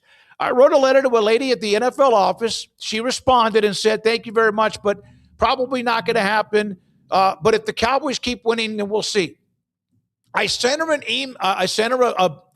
envelope. I sent her an envelope with a cassette of a 17-minute interview I did with Cowboys owner Jerry Jones. This was in 1990. Well, it would have been during the 92 season. Sent her the cassette. I said, ma'am, listen, I understand I'm from Tyler. It's a smaller market. I get New York, LA, all that. It's going to be in LA. I said, if you will do me a favor, and I know you won't, but if you did, and you listened to 5 minutes of this interview, and you don't think that I should be at least able to cover the event, I can't argue with you. But would you listen to it? I got a fax from the NFL that I'd been approved for a credential to Super Bowl 27. And Radio Row was inside the Century Plaza Hotel in Beverly Hills. And I'll never forget that. And then the Cowboys ended up blowing out the Bills. I'm not a Cowboys fan, never have been, but crushed them. And that was my first of what has now been, this would be 32 next week at San Francisco. Won't be at the game. Started to the last 10 years with Paul, Craig, Q, and others, giving them the chance to go attend the game because I had been to a lot. I had Washington. It's crazy. My first Super Bowl was in 92, Super Bowl 27. Washington hammered the Bills in 26, and they haven't been back since. So I started covering the Super Bowl 30-something years later, and that's how long the drought has been for Washington as well. Let's see. Smokey, are you going to try House of Prime Rib? It's life-changing. If we get there and have a chance to do that, I would love to do that. Smokey, how excited are you about us finally being able to customize our YouTube TV quad box? I don't know, Brandon. I just know that I have YouTube TV. I have that multi-view or whatever they call it, which reminded me of back when they first had picture-in-picture, and I was like, oh, my God, this is unbelievable. And watching 4 different games on one screen at one time. So I just trying to answer some of these if I possibly can. All right, let me see who else I got here. Smokey, you've already asked that question. Oh, boy, some of you are still going at it here. Thanks for the. All right, so thoughts on the Baylor basketball team from Paxton. I got to tell you a story about Paxton. Now, some of you, I have at times, I've shared my cell phone number. I have no problem with that. Even some that I'll like give you my cell phone number if you're angry or, man, I've never been afraid to do that. Some people think I'm nuts, but I know that. I am nuts. But I'll give out my cell phone number to a lot of you that are in the chat. And sometimes you'll chat me about this or you'll ask me about that. Or sometimes if we don't start on time for whatever technical glitch, and some of you go, hey, where's the show? Because you care. And then Paxton, who's a massive Texas fan, he's watching college basketball last night. He starts to text me even before, I think maybe at the beginning of Oklahoma and Arkansas. I don't even know Oklahoma's men's basketball record. I didn't. I knew Arkansas had gotten pretty hot with Calipari. A&M leads the SEC. And he was telling me Porter Moser's about to be gone. I didn't realize that they were 1-6 in the SEC. And he's texting me during the game. I'm like, at the end, he goes, I said, Paxton, I don't care. I appreciate it. Was not locked in on that game at all. I love watching Calipari in the post game, though. He's pretty entertaining, and I've seen him actually in person on post games one year when Baylor played Kentucky in the Elite Eight in Atlanta, Georgia. So, all right. So let me see here. I'm curious what your favorite Super Bowl is ever. Also, do you think my Panthers have a shot next year? They stabilized the Carolina Panthers. Stabilized. Bryce Young played pretty well. They eventually just ran into, they just weren't good enough to win a playoff game, but they were in that game. I mean, they were right there in the middle of it. I always think about Carolina. I think about when the 1996 was like their first or second year. And who was the coach there? Dom, oh my God, who was the coach there? Oh my goodness, I'm forgetting his name. But they went to this NFC Championship game. Jacksonville Jaguars went to the AFC Championship game. Their second year, I think, of existence, which was nuts. Now, they had different rules of how to be able to build a roster compared to the franchises that were expansion teams like Tampa Bay and others, Seattle, back in the 70s and even after that. So my favorite Super Bowl, well, I'm a Washington Redskins Commanders lifelong fan. Never changed. Never wavered. I'm not one because I moved around that I'm here. I got to be a Cincinnati Bengals fan, or I've been in Texas broadcasting now, been in Texas since 1976, never wavered. Even in Cowboys land, never, ever thought about changing who my favorite team was. Always will be, no matter how the drought until last year when they had the great run and lost to Philly in the championship game. And then this year, a setback. If you're a Washington fan, you just always are waiting for the meteor to hit you, like RG3's knee blows out. And then earlier this year when Jaden Daniels got hurt and derailed their season. My favorite Super Bowl of all time has to be when they beat Miami to win the first one. Washington in 1982, strike shortened the year, went 8-1. John Riggins broke a tackle from Don McNeil, I think it was at the line of scrimmage on 4th and 1, scored, ended up winning that game, their first ever Super Bowl title, and never thought they would win one. And then, of course, they blew out, Denver one year to win it. And then they blew out Buffalo to win their last one in 1991 season. All right, speaking of Baylor, they're playing in Cincinnati tonight. I don't expect them to win the road game in Cincy. We'll see what happens with that. What is your favorite Super Bowl? Put it in the chat. We'll go with it for a couple of minutes. But first of all, we have one audio clip. This is from, we weren't able to get this in because we were already off the air Friday afternoon. We do 365 Sports. Zach Gell 1 until 2:45 Central. Then we are on 3 until 5:30 or so Central. Monday, Wednesday, Friday, we do 365 Sports overtime for about 15 or 20 minutes. We'll wrap it up here pretty soon, but we appreciate you hanging in here with me. Here is a question or a phone audio clip file from on Friday. It's talking of the SEC splitting off and doing their own thing. But is it possible the SEC and ESPN reach some sort of deal where the SEC takes the best of the rest, pluses up to, NFL size, and then breaks off with ESPN exclusive? If the SEC added the Florida State, Miami, Notre Dame, Utah, Arizona State, Texas Tech, I mean, it is feasible that it could be profitable. Just a scary thought. Yeah, no, I was on Twitter today and answering some people were responding to a couple of things that I either tweeted or maybe responded to. I know I put up the story about the G6s. Some leaders did not know about this new wrinkle when it comes to the college football playoff, which I still can't imagine. How do you not know?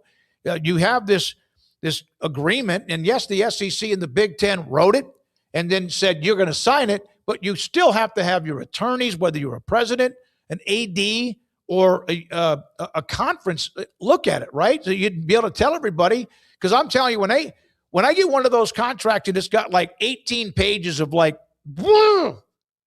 if it's a business decision for me or something I'm signing, I want somebody to, if I have to pay him to read it, I don't want to read it.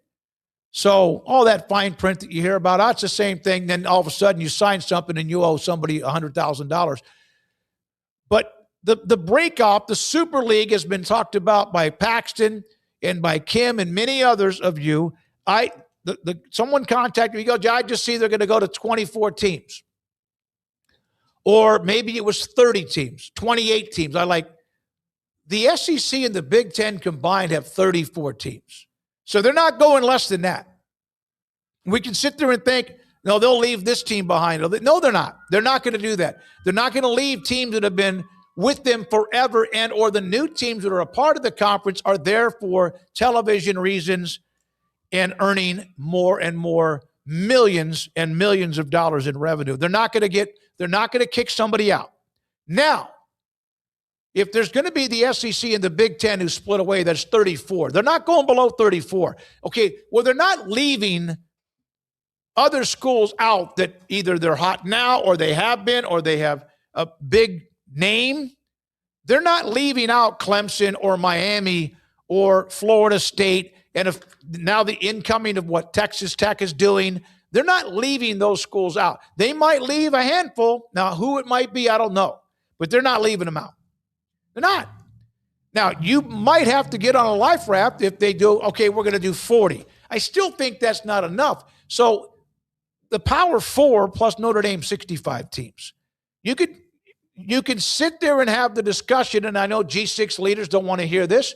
Some people don't care, is that you just do all of the Power Four teams and Notre Dame, and that's 65. Well, they kind of do that anyway. That's kind of what they're doing anyway. They're already less and less money for the G6 conferences. Craig brought that up earlier today. The Big 12 and the ACC, they get whatever they're told they're going to get. That's less. And so if there's a breakaway, I can't imagine it'd be like 24 teams. The NFL has 30, is it 32 teams? Yeah. That's the NFL.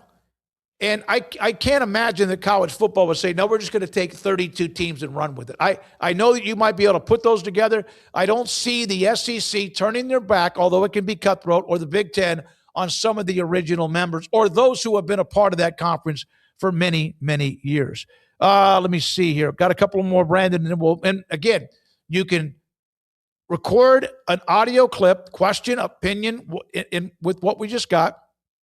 And then email. Will you put the email up again, Brandon? It is overtime365. It's already up. Overtime365sports@gmail.com.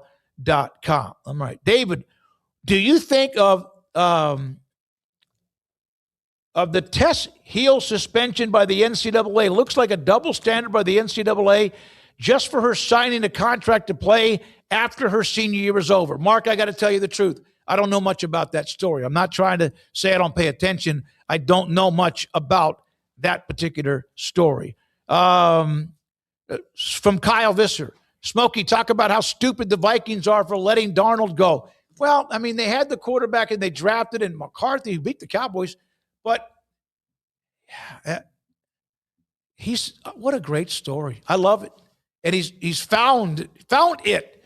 I think what happens now is quarterbacks are playing so much earlier in high school, so much earlier in college, so much earlier in the NFL, and if they don't play well immediately, they are a bust or they suck. Or, man, they can't play. Golly, like anything else, when you hear me talk about some of the stories, topics, et cetera, the college play, let it breathe. Don't blame the player you drafted too early for not being as good as you thought. That's on you. Maybe it just takes a little while. Maybe it takes just a little while to kind of marinate and learn the game and play in the game. Get rid of them. What are you going to do? Go use another draft pick on another quarterback? Go sign somebody else and give them too much money because you need a quarterback? When you're the one that picked the wrong one or over-modulated on who you thought you should pick at quarterback. So there we are with that. I think that's going to wrap it up. The Darnold question was one of them. All right. Thank you, Brandon Rowe. Appreciate it. It's just after 6 o'clock. Monday, Wednesday, and Friday, I want to do this 15 to 30 minutes. If you want to send in a video, an audio clip, there it is, overtime365sports@gmail.com, but you got to get it to us before we start. Yeah, you could probably send it to us during the show we do in the afternoon, but it'd be better if you send it earlier in the day on whatever question it might be. For Brandon Rowe, for our great sponsors, thank you for being a part of it. I'm David Smoak. This is 365 Sports.